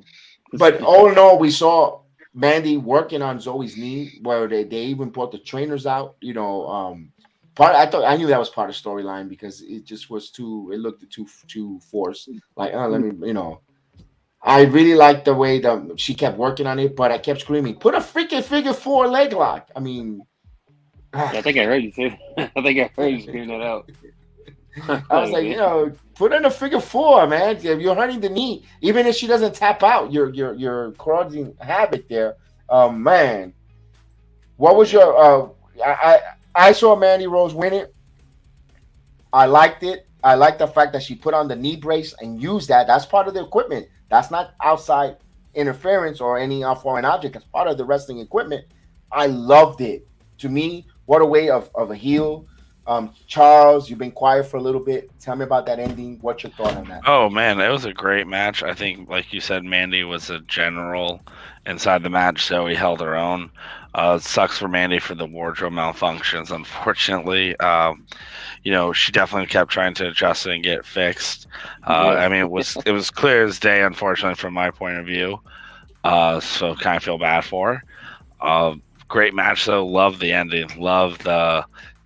Didn't exactly see the ending coming like that, but love taking the brace. It's part of the equipment, just giving her that extra knee and 1, 2, 3, and can't wait to see where they go with her. I don't know with Toxic either, because Toxic got thrown out. Toxic got they tried to interfere in these refs. They're not taking no more shit anymore. You try to interfere in these refs matches under the Triple H regime, they're tossing you out of ringside. So that was good, made it more of a clean finish. But I just wonder now where it's going to go with Mandy having the titles and Gigi and Lacey not. That ref, though, he's pretty excited, too. He is a nice guy, that ref. He always says hi, and that dude is a nice dude. One of the nice refs in NXT. He's cool. Yeah. I mean, yeah, go ahead. To go off of what Charles said, the whole knee brace thing, somebody said it technically it should have been a disqualification. Mm-mm. But no, it wasn't, because it's part of her wardrobe. Yeah. So Cora using the kendo as for the DDT is more of a disqualification. Well, yes, technically, but she didn't use it. She landed on top of it. She purposely DDT'd her on it. Oh, I know. Yeah. That's how I see it. I don't care, Mr. Ref. You see your DDT her on the kendo stick, DQ. Yeah, but she didn't. She didn't. It wasn't. I guess they didn't call it because technically she didn't have her hands on the kendo stick. She just dropped her on the mat, but on the kendo stick, basically. So. Yeah. But what was the rule? They didn't mention the rules of we already mentioned that match, but it was a no grudge. It was a grudge match. So isn't there no DQ out of the question? I don't remember. We passed that match already. Yeah. No, but man, Mandy, great match. Just phenomenal. Love to see where they're gonna go with her from there. Yeah. Wonder who's gonna be the woman of the throne. It's gonna be someone that we don't expect. They're gonna say, you know what, we're gonna run with you, and we're gonna be like, oh, we didn't see that coming. Do you think they're gonna try and make her surpass Asuka's reign? You know what? She's only a few days away from the third longest. 3 days away for the third longest run in NXT women NXT history. That's all I know. I don't know the history or the lineage of who has that. But remember, Asuka's the mate. She's the longest reigning NXT champion. She just left. She didn't even get pinned. She just dropped the bet. She got relegated and they put a tournament. Exactly. So she technically never lost the NXT championship. Right. She's never enough of this. I'm moving on to bigger, better things. I've got a hot take when it comes to, and I mentioned it before, and I'm going to stick with it. I get it wrong. I get things wrong from time to time. I don't think Zoey and Nikita makes it to SmackDown. I think we're going to see a promo, something that they get jumped, they get beat. They're not going to make it. Sonya Deville and Natalia are going to start gloating that, we're going to go to the next round and we're going to go. Here comes Adam Pearce. You ladies are not. We found some opponents for you ladies, and we're in that place where. That's why I was asking. Can someone check for me where SmackDown is going to be this Friday? Because I think we're going to get the Boss and Glow coming out, and they're going to beat them. They're going to beat them. They're going to beat Natalia and Sonya, and they're going to go on and take on and to knock off Raquel and Aaliyah. And that's going to set up Clash of the Castles, man. No. Clash of the Castles is the sixth woman. It's the sixth woman. But they're going to have that heat there. I think that's what's going to happen. I think Sasha and Naomi makes their return. I know you say, I know we mentioned it last week. He's like, you want to bring them on a pay-per-view. I think that was you, Terrence, right? You want to bring them in a big stage of a pay-per-view. Yeah. Or if they were going to come back, since they haven't announced the next pay-per-view after Clash of the Castle, even though we maybe have a good idea of what it might be, I think they should do it like on a Raw before Clash of the Castle or after it, or maybe a SmackDown. So here's what I think should happen. I do see what Kevin said happening as far as Sasha Banks and Naomi coming back. But I think it's going to be whoever wins the tournament. Mm-hmm. Okay. And they're gonna confront whoever wins the tournament, whether it be Dakota Sky and Io Shirai or whoever from SmackDown. Although I do think Dakota Kai and Io are going to win. I agree with you there, Terrence. I think they're going to win. I think right after they win, that's when they're going to come back. Okay. And then I think you're going to have those are ours. We only gave them up. You didn't. You're just holding. I think you're going to have one of those. I think they come back whenever the new champions are crowned. And I think it's Iro and Dakota. Mm-hmm. Right. Think about it. Io Sky and Dakota Io Sky and Dakota Sky. It's Dakota Kai. I mean, yeah. Get it right. It's these people in the chat, and there's people in the chat that don't let you talk, don't let you think right, man. No, but they're heels, so it will make sense for Sasha and them to come back as faces. That's all I'm saying. That's all. Mm-hmm. And they'll get a shot. What do you do it like they did when Santos Escobar has a Cruiserweight Championship and Jordan Devlin has a Cruiserweight Championship at the same time? Do you do it like that? Do you do like the unification match type thing, or what do you do with those? I'm tired. In my opinion, I can't speak for anybody else, but I'm tired of those unification matches. I don't know, champion versus champion. Hell, it already transitioned over to AEW. You got Moxley Yeah, and CM Punk. yeah. You know, Then it's kind of like you're ripping them off with it. No, let them Uh, let them let that's them have that's that a little bit. that's Although, uh yeah, that's very subjective. That's the other show. We're not going to talk about the other show right now.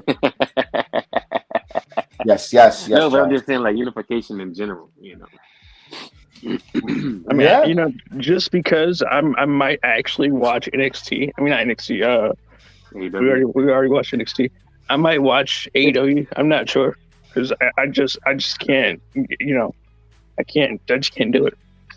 But since Adam Cole is back, I might give it a shot.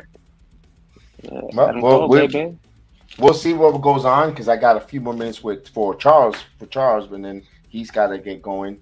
I just want to jump into. We saw Grayson Waller in the back, gonna fight Apollo. He's gonna have like a talk show on NXT. No one gets more heat than Grayson Waller, so good for him. We'll talk about that next week when he actually debuts it and see what happens from there. If he's gonna sneak. We have the NXT title between JD McDonagh taking on Bron Breakker in a match that I saw Bron Breakker take his wrestling skill level to another greater level. And maybe because it was with Joe Gacy that was like, but with JD, they had good chemistry. Charles, I know you gotta get going soon. I want to hear your thoughts on the whole match and did you like the finisher and the result of who won? You could say who won, and we'll throw everyone's opinion. No, match was great. I loved it. I loved they actually had decent chemistry. Braun came out looking good, representing Kenshaw State. Mr. Breakker from his football days. Side note: anyone hasn't seen that man's highlights? 10 years ago, when fullbacks were used, he'd be in the NFL. Man's fast, and his athleticism shows in that ring and what he can do. I think at one point he just looked at the crowd and hit a standing moonsault on JD. Bron Breakker did. Finisher JD bleeding from the mouth, asking for that one last spear. There we go. Yeah. And then I believe the new NXT UK champ came out. If that's a little spoiler, unfortunately, that's what the internet's saying because the tournament, Mr. Tyler Bate. Internet kind of a little spoiler because the UK tournament's still going on. I believe hasn't aired yet. So it's the UK invasion, and it looks like we're gonna have a crazy little pay-per-view next between all these titles, and I wonder what's going to turn over and what's going to happen because then we still got the Creed brothers are the tag team champions. So, but no, Bron Breakker. Oh, sorry, my second side. Bron Breakker, great match, still champ. Can't wait to see he does next. I wonder how they're going to get him up on the main roster. Terrence, give me your thoughts on that, on the whole match, the presentation, the in-work ability, skill set. Being there in person, and are you okay with the victory? And your thoughts on the UK champion coming out? I'm okay with the victory. Like I wouldn't have minded seeing even though probably may have been. Well, who knows? I don't want to say too soon, but I wouldn't mind have seen JD win the title. I was okay with the finish. The match itself was pretty good. It wasn't top notch, but as far as like the in-ring work, you said Bron Breakker stepped up his game pretty much. And I think most of that obviously had to do because of JD too. Just the fact that he was in a UK, I believe, and just him coming over and like feuding with Bron and having this whole deal, and then also having this kind of like type of ring work and stuff like that, the promos and everything like that, really worked out well for that match. I don't know if that feud is. I mean, it looks like it's over. They could go again, but as far as like the result, and then Tyler Bate, I believe his name was, came out with the UK Championship. Like I mentioned, my thing with the unified titles, but as far as just like that from another country, that's pretty interesting though. I haven't seen his work in the ring, but a lot of people went crazy when he came out, just like when Zoey Stark first came back. So. No, that's gonna be pretty good. I enjoyed the match. It wasn't too bad. All right, Samurai. The same question with you with the Bron Breakker. His in-ring ability, the chemistry with the match there. Your thoughts on winning, him retaining the title, and if you have seen the NXT UK champion, tell us a little bit about him after your thoughts with the match there. Since you watch a little more NXT UK than all of us. Okay. Well, I thought the match was good. I mean, the right person won. I mean, I agree with Terrence. I would have been fine with JD winning as well. But especially I thought he should have won after that Spanish Fly into the Brainbuster. That was great. I mean, I don't know. I mean, I feel like JD has a lot of work to do. I mean, he's got to, He's excellent though, man. he's got to hone his craft as his new gimmick goes, And that's just me. That's how I would go. I'll go about it a different way. But as far as like Tyler Bate goes, I'm going to talk about Tyler Bate now. Yes. He's a part of Mustache Mountain with Pete Dunne and Trent Seven. I can't think of his name. He actually is the youngest NXT UK champion. When he won the title, I think when he was like 23. So the inaugural UK champion. So I mean, the fact that he won the tournament, doesn't surprise me. They're really high on Tyler Bate. He's a good wrestler. He's only 27 years old. So he has he believe it or not, he's ready for the main roster if they do decide to go that route. Look like a little Daniel Bryan. He's short though, because when put him next to you. See me, if you see me in the background, I'm putting short. You see the hand gestures that I got. If you look at the second turnbuckle, and you go over a little bit to your right, I'm in the yellow shirt, and my hand gesture said he's short. He's too small. Yeah. I mean, despite him being small, he can go. That's what Bobby told me. Yeah, Bobby told me that he could go. He can go. He can go. You had to go back and watch his match with Pete Dunne back in like 2018. Pete Dunne is, for those that are watching. Sorry to interrupt you, Sam. It is Pete Dunne is Butch from the Fighting Bulls from with Shane. Yes, sorry there, for camera. Go for it. I just wanted to clear that up. Yeah, he also had a good match with I think he had a few matches with Walter, if I'm not mistaken, or Gunther, what are you going to call him nowadays?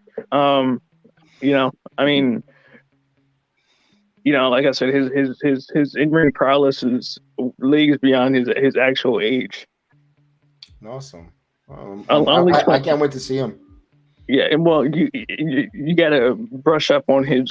Go back and watch NXT UK from like 2017 onward, basically. I want to see that match with him and Pete Dunne. Before let me hold you there. Let's give Charles a few seconds here to say goodbye and graciously joined us this afternoon with us. It's good to have you, Charles. Give your 5 seconds or whatever, as much time you need. No rush. Oh no, you're a few seconds here to say goodbye, and we want to thank you. I want to thank you and appreciate it. No problem. Love to be on. Love NXT. Love going to it. Again, watch it. Come to it if you want. Hopefully, I'll be there definitely next week live in person. So we'll have seats. Hopefully, have me on next week, Don. See you, Terrence. See you, Samurai. See you at NXT Universe next week. All right, you got it, man. Sir. Yes, sir. Yes, sir, Charles. Thank you so much. And that's Charles who will join us here to do the NXT and hopefully some other more WWE content as well here. So, me personally, I'm gonna give you my thoughts when before the match started, and I wish Terrence was close to me. Charles just left, and I should have brought that part up. I told Charles, and I was telling the folks around. I said, "There's gonna," and before the match started, I go, "Man, there's gonna be a new champion. I think JD's gonna win the title." And why? Why you say that? I go, none of the titles that were defended so far has changed hands. And if WWE wants to put like a Tuesday night show with a name title, Heatwave, a special presentation programming on a random Tuesday night, because if you don't do it, it's just gonna be it's just NXT 2.0. So there's got to be something memorable. But after the fact that I said that, I digressed. I said I'll take that back. But I'm just gonna go what I said at that moment. I think there's gonna, and I think I told you, Jamarai. I wrote to you in the chat. Yeah. That's when and I wrote. I think there's gonna be a new champion because there haven't been a title change, and if it's just gonna be an ordinary Tuesday night NXT show, and the next time they have an event like this, people, do you really are gonna get new viewers? Oh, I watched it last time. Nothing. It's just like a regular show, and then you're becoming like AEW. Tonight it's gonna be what, the fart in the park. Last week it was the quake in the A Lake or whatever the hell. Now it's gonna be the fart in the park. I mean, Quake in the lake. Yeah, it was the quake in the lake. The NXT Dynamite quake in the lake, and then tonight is the fart in the park. I don't know. I mean, they don't do it. So they do anything to want to get you in there on Wednesday night. Even if if you're available for be a seat filler, they need people to be a seat filler. They need 6,500 people. Contact Uncle Tony. Tony Khan, and he'll tell you where to meet so you could be a seat filler in AEW. Just a little side note there. But, I'm gonna say this. I think either next week or the week after, AEW is coming to Cleveland, and my friend's he said he's gonna go. I'm like, you should take him with you. So I would love to go to an AEW event because I haven't gone to a wrestling event at all. Like in my 30 years of life, I've never gone to a wrestling event. Wow. Well, if you got $5, you can be able to get in. That's how much people are not really. Seats are $5. Just $5. Just $5 to get you into there. You get 4.5 hours of wrestling. You get Dark, Elevation, Rampage, and if you're lucky, they might got Battle of the Turds, 3. Bro. Bro, I mean, if I was to just go, I would go just to see like the people that I'm high on, like Adam Cole, and Red Dragon. Yeah, Red Dragon. Yeah, and you could tell for me, Keith Lee, you suck. Tell him it's for me. Yeah, if he's there, if he should appear there because he was the tag champion. Yeah. I mean, are we going to talk about this? Are we going to talk about the elephant in the room? Oh, in a minute. Let's wrap up the NXT situation first here. So I'm thinking. So the title change didn't change. So I'm like, man. I was saying, man, they didn't. This is going to be a regular, ordinary Tuesday. But after it's all said and done, when we saw, the UK invasion and setting up, they're setting up a pay-per-view for NXT UK taking on NXT, and they're going to be some kind of like a Forbidden Door cross promotion, although it's not the same company but different brands. And let me throw this out to you guys. Would you all right, Clash of the Castles is the next night or the night before, excuse me. Not all the talent that's going to be on that card is going over to England. I don't know if they're going to have any more commitment shows in Europe. Would the remaining talent that stays United States bound, why don't you have them wrestle or invade NXT a little bit, guys in Raw. We all know that Mustafa Ali is not going to Europe, or no disrespect, or Cedric Alexander. You don't make enough, you're not hot enough yet to go there. Have them invade. Let them go in there, invade and poke around in NXT. Dominic, I don't know. Dominic might be wrestling with Judgment Day. So, no, let's take that back. I'm talking about Veer Mahan, go after his own pal Sanga, a little, give me something, give, a little bit invasion. Someone from SmackDown, Aaliyah could use a little bit of work if she don't advance in the tournament. Mm-hmm. Oh, no, the tournament is not even there. I don't know where Monday Night Raw is going to be, so they might need these performers. So the ones that are not going, let them, can they invade NXT a little bit and help the talent? I would love that. Just me thinking outside the box. It'll make for a good pop for me personally, because I wouldn't mind seeing anybody from the main roster coming down. Honestly, I don't care who it is, but I don't care who it is. You know, just like Apollo Crews came back, but no, that's a good point. Because like, yeah, you said it, all the talent is not going to Clash of the Castle except for the main roster or whoever's on the card. So, yeah, that would make for that would be interesting. You know, I'm telling you, man. Let me throw this out there. Triple H. Yeah, let me throw out there. Zion Quinn is talking a lot of nonsense. You know, whatever, doing all this crap, and all of a sudden you hear the Cedric Benjamin comes out just a match, and I'm gonna teach you some wrestling. You know, and you could see where Zion is in his wrestling skill against the Sheldon Benjamin. I know we saw him in Apollo and it looked really good. Now another test. You're cross promoting, but you're really helping the NXT on a pay-per-view to show like, whoa, oh wow, Sheldon Benjamin in NXT. Those kind of names, you know, it's not to the main roster is not a big wow, but for us in NXT or for the NXT brand, it is, because they're from the main rosters coming down just for that night for an invading part. I would love that. I would do that, you know, along with because let me be honest with you, you're going up against AEW no matter what.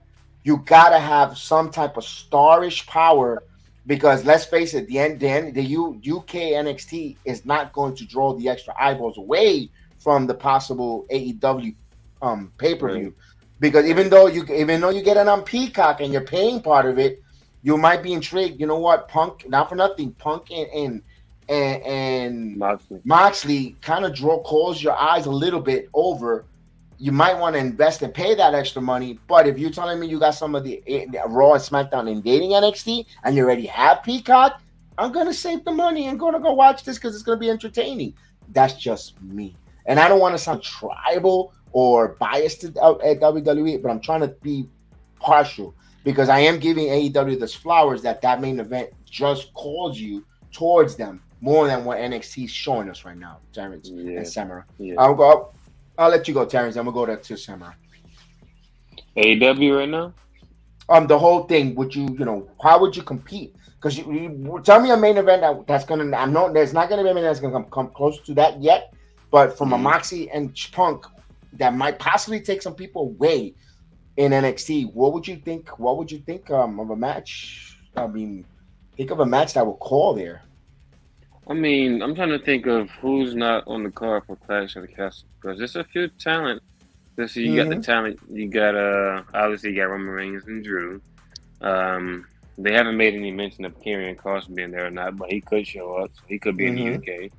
As well as Scarlett. Then you have the women's tag team, or six women tag team match going on. Rollins is not going to be there because they just kind of made a little official, but I guess not official. It's kind of, you know, it's going to be Seth Rollins and Matt at Clash of the Castle. But like as far as it's like, it's a great point. And like I'm all for surprises. I'm sure anybody down in NXT who sees the NXT faithful roster there every week, like we don't get bored of it.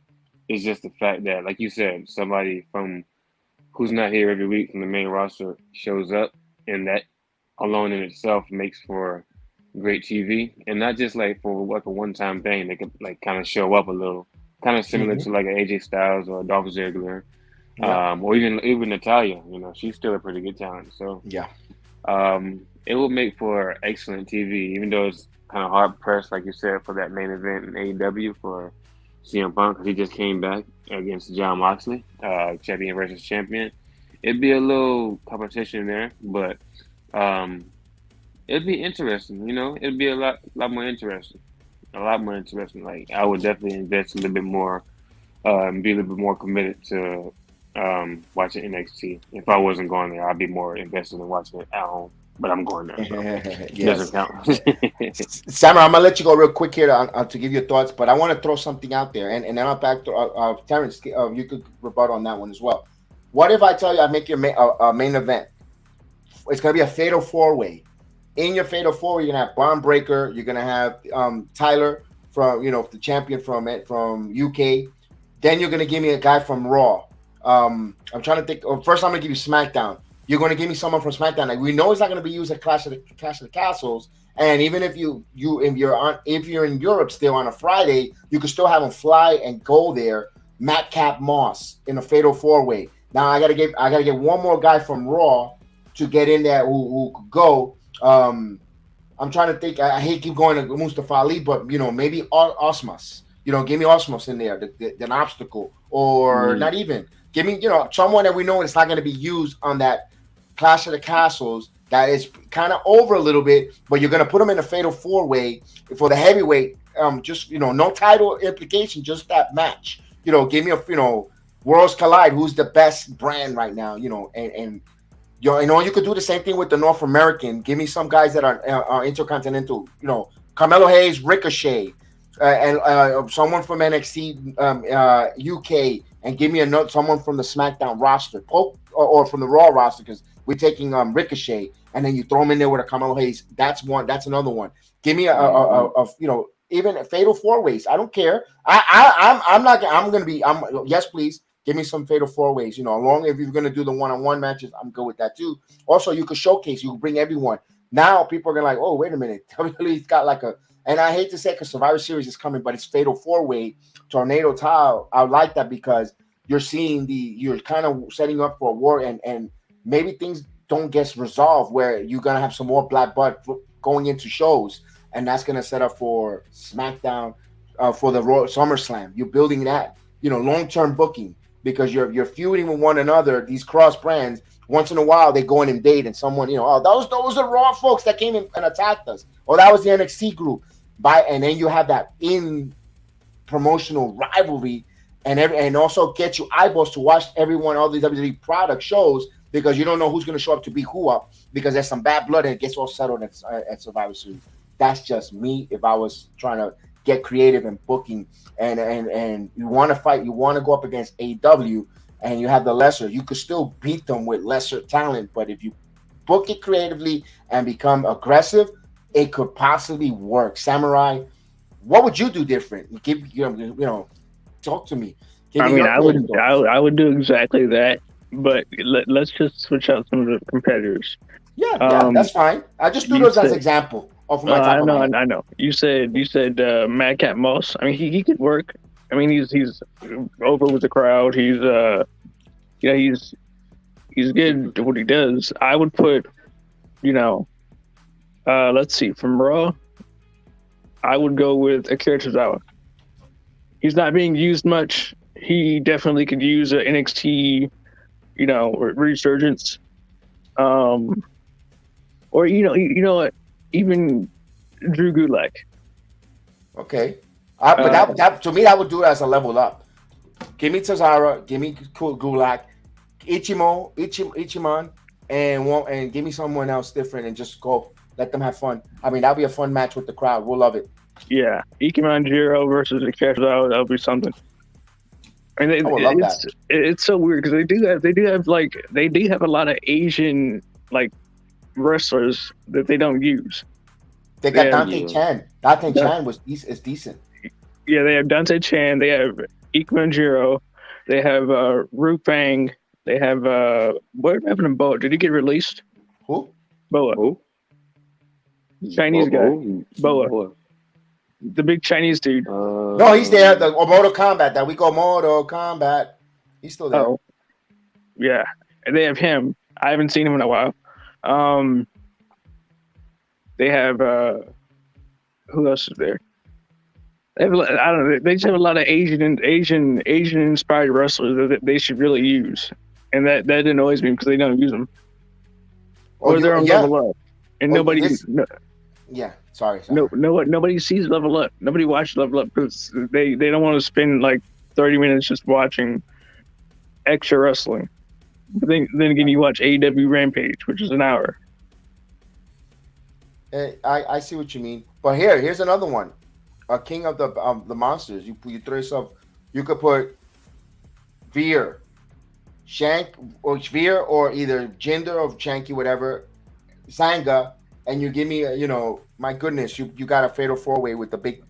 You could put the the Indian battle royal. Just let them go out there and go have it. That's, dude, that is cool. You know, I think you are. I mean, see, I think that a global takeover is going to happen again because, like, that's what Triple H wants. He wants because he before all this stuff happened with his cardiac event and everything like that. He wanted to branch out NXT, make it like NXT, like performance centers in Japan, China, India, places like that. I think they have one in Saudi Arabia too, but I'm not sure. Like, you know, he wants NXT to be a global brand, which I kind of hope he does continue that because he can do it. Mm-hmm. Yeah. But then at the same time, do you really think that he has the right people in place and the right people in charge to handle it correctly? He's got the only way to find out is you got time and opportunity. You got HBK. I'm pretty sure he's surrounded with some good bookers. You got Devon down there helping him. Hey, bring back Brian Anderson back. You know, the Road Dog. He wants the job back. Help him. He wants to work in NXT. He said it. He's been saying it. I'm busted open. You know, he's been begging for a job. You know, and Gabe, if he's right physically and mentally, HBK could use the help, that creative help. He's smart. You know, I would love that. You know, I'm available too. You know, I live in Orlando. You don't have to relocate me. Talk the trips, man. Tell you. Speaking of that, where is the other aforementioned member of DX, X-Pac? Where's he at? He's out of the spotlight, relaxing. He's just out of wrestling. Yeah, he's just enjoying life. Put it that way, in a good way, not in a bad way. He's enjoying life. He's at peace. You know, in a good place, and that's where he wants to be, which is cool. He has his peace. That's what's cool about it. Yeah, but I do see like Triple H being all about that NXT global takeover mentality. I mean, I'm gonna just go out on a limb, gonna push the envelope a little bit and say he actually, wants to work with Tony Khan. I can see that. I don't see why not.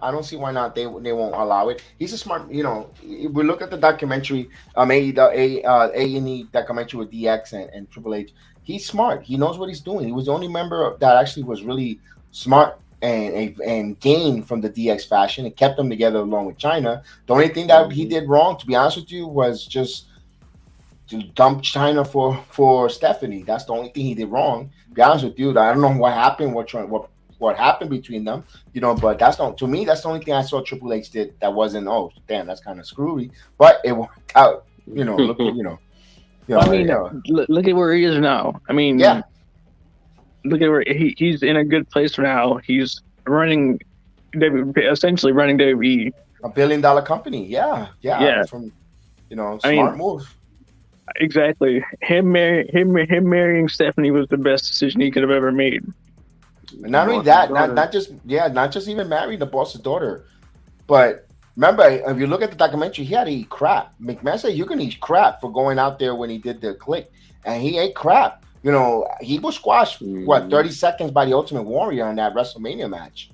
He just came out and he just did his little bow, and Ultimate Warrior music came in, bam, boom, and thank you, 1, 2, 3, and you got squashed. One of the most embarrassing losses in WrestleMania, but look where he's at now.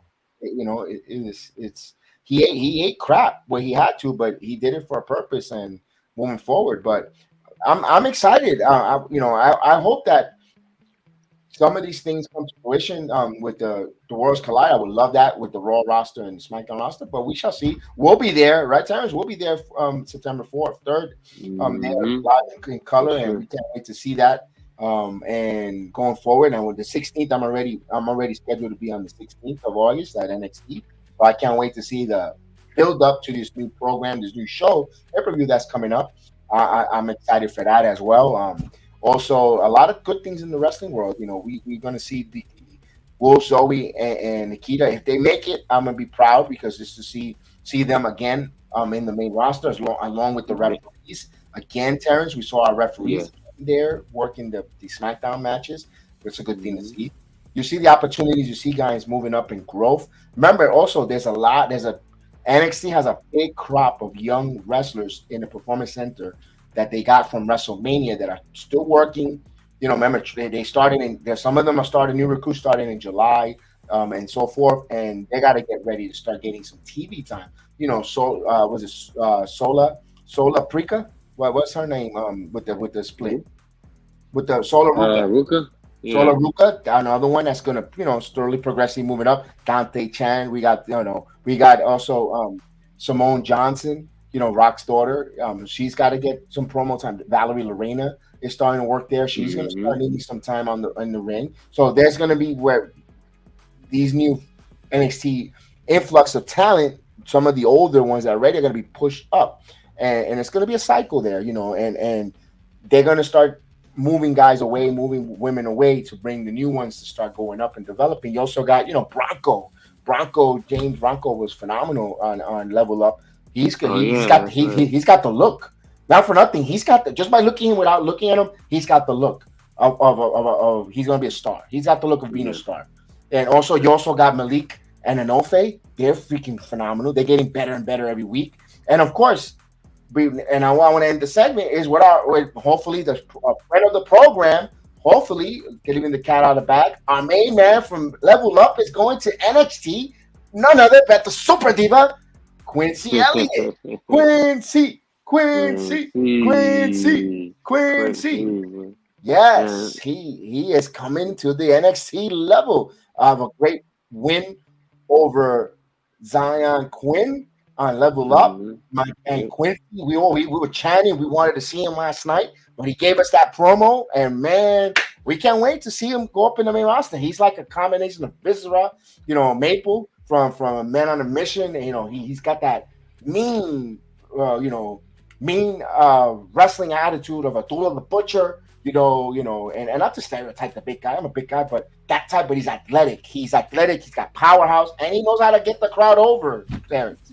Yeah. He progress. It's like the crowd builds up for him to see him every week. So like they were chanting periodically last night. Sometimes they was chanting for him, whenever he didn't show up, and then when he finally made his promo, the crowd went nuts. So it was good. Let me tell you, they didn't need pyro last night when Quincy came out. Nah. I didn't have any pyro for Chris. Quincy's dope. And he asked to bring his scooter. Oh yeah, that's right. I love them coming out with that scooter. I'm still not sure what. I mean, I know what Quincy is, but do they really have to try so hard, or is that just him in real life? Hey, he's a super. I don't think they have to try it. I don't think they have to. I mean, don't get me wrong. I've got no problem with his sexuality or whatever, but I don't feel like that. Some people will. Some people think that he's trying too hard to be something that he's not, which isn't true. I know what he's trying to do. I know what he's all about. But,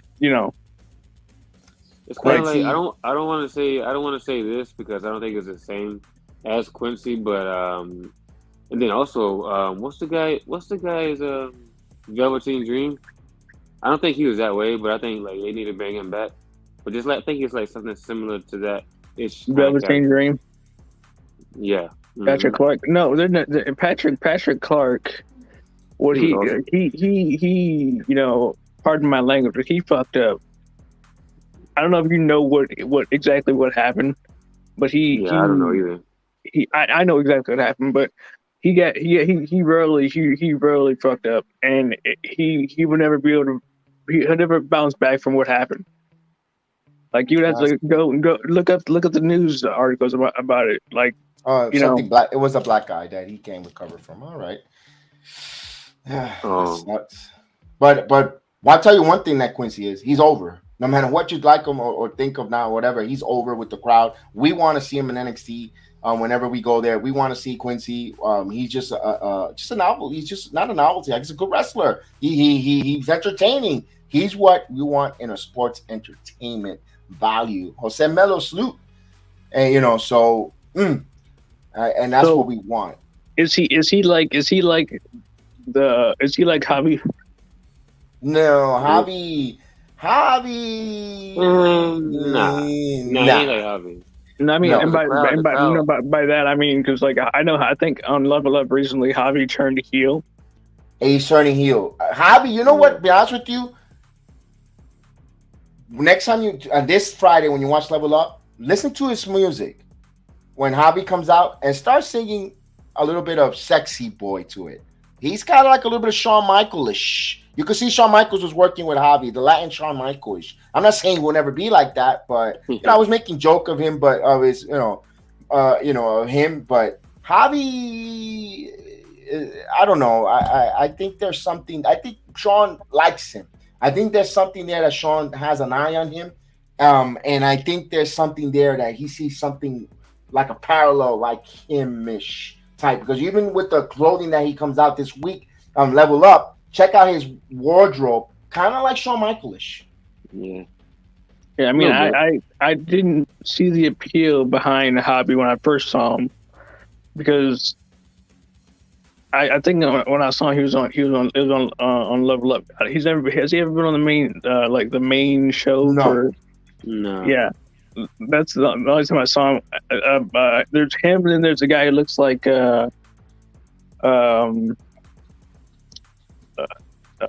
he could be in Diamond. Miles Bourne. Oh, Miles Moore, he's good too. Another one that should be in Diamond Mine. He should be in Diamond Mine. Definitely looks like he'll fit right in perfectly. With the ring attire. And I don't know why they kind of tease him for being heel, but it's Level Up. He's another one. I enjoy his matches. Miles Bourne. I mean, I like Miles Bourne because he reminds me of when I hear Bourne, I think of Evan Bourne. Evan Bourne. Yeah. Evan Bourne. Okay. It's like he could be like Evan Bourne's long lost brother or something, but he's not. No, I can see that there, and also I also another guy in NXT on the Level Up. I'm still not feeling Axiom. I'm sorry. It was an okay match last night. The match, yeah, but it's him. It's something about. He has to build up. He's got to win. Build up a little bit. Mm-hmm. Yeah, he's got to win me there. I'm not feeling him yet. I respect the match. Like I said, anyone that gets in the ring. Who you talking about? A-Kid. Axiom. Axiom. Mm-hmm. Yeah. Axiom. Well, see, they messed up with A-Kid. They put him behind a mask. Well, maybe he wanted to do the wrestling luchador stuff. I don't know. Who knows? Maybe that's something he wanted. He act. I mean, see, when he was in NXT UK, again, I know, like NXT UK is not everybody's cup of tea because it's hard to watch it. You have to really plan ahead. But when you watch NXT UK and you watch A-Kid's matches, he's not that bad in the ring. All right. He's not bad in the ring at all. His promo could use a little work, but he's not he's not gonna put up 5-star bangers every night, basically. All right. Well, I'm just saying. I like A-Kid. I just wish they would. I just wish they wouldn't have done what they did to him. They basically gimmicking friends off of somebody else. Isn't that wrestling what that is? But all in all, guys, we're gonna end the program because I got to go back on in about another hour to the Yankee game. So I want to thank Terrence again. I appreciate you coming on. Always good to see you on NXT. There, definitely good to see you always there. I can't wait for next Tuesday. Samurai, like always, thank you for coming on. We'll try to do the SmackDown review. I know you get out around 6 in the evening. If this Saturday we're available, we'll do the SmackDown review. Yeah, I was actually wondering about that. She didn't do one last week. I'm like, no, we couldn't do it. It was just conflict of schedule there. And we don't have enough time. And now we're going to tell you, give me your best match. Well, just real quick, what was your best match on SmackDown that you liked? That you don't mind watching? If you could watch it again, you don't mind watching. To me, it was the Nakamura and Gunther. I love that match. Same. That was a good match. Yeah, Nakamura and Gunther. Yeah, I loved it too. Between Raw and SmackDown, which one of the two was your favorite program? Actually, what was your best match on Raw? I thought Raw was good too. Raw, my best match on Raw would have to be Man, that's a tough one. All the matches were good. They were all meaningful. They all meant meaning. Yeah. I would say AJ. Not AJ didn't have a match. Did he? Yeah, AJ and Bobby. Yeah. Yeah, that was phenomenal. Just like he said, phenomenal. The match was great. It was good. That was a good match. I really enjoyed it. Both all the cards, all the wrestling this week were really good. Even Dynamite. I didn't review that either. Dynamite was a good Dynamite for what it was. It was really good. It was very entertaining as well. If you love wrestling, all through all those different wrestlers, we also had Emergence from Impact Wrestling, where you saw Diana Purrazzo and Christy winning the Impact Divas Tag Team Champions. I wanted to shout them out. Emergence was a really good card as well. We don't have time. I would love to just get more of that. Maybe I make another video just to talk about Emergence. But Impact had a really good pay-per-view as well. But it was weird. It was on a Friday night instead of a Saturday. But it really hit its spot. It was a really good program. And also we have in New Japan Wrestling, you have the G1 going on as well. Okada, Lance Archer beat Okada. That I do know. I don't know the other matches there. What was the tournament going on?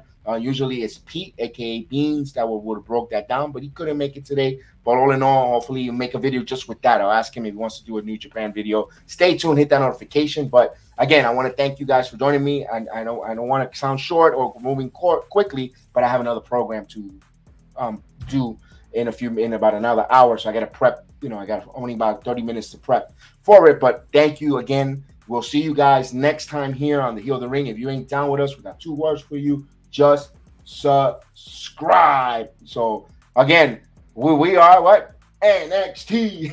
Yes, sir. NXT. No 2.0. Right. No. See? Later, guys. Awesome! You people bought a ticket to see me, so shut up. Sometimes I get so mad, there's no control. Ladies and gentlemen, just in case you live under a rock, I might you grab are a looking bat, I at the don't know, my youngest rap, my and blood fastest boils rising over like, star in oh God, here professional goes. I wrestling lost all today. feeling from my head to my toes. You said some shit that I can't let go, so just stay tuned for the rest of the show. So have you ever felt betrayed? Switches how you see things, realize something needs change. Cause I know you got me fucked up, let me show you what's up.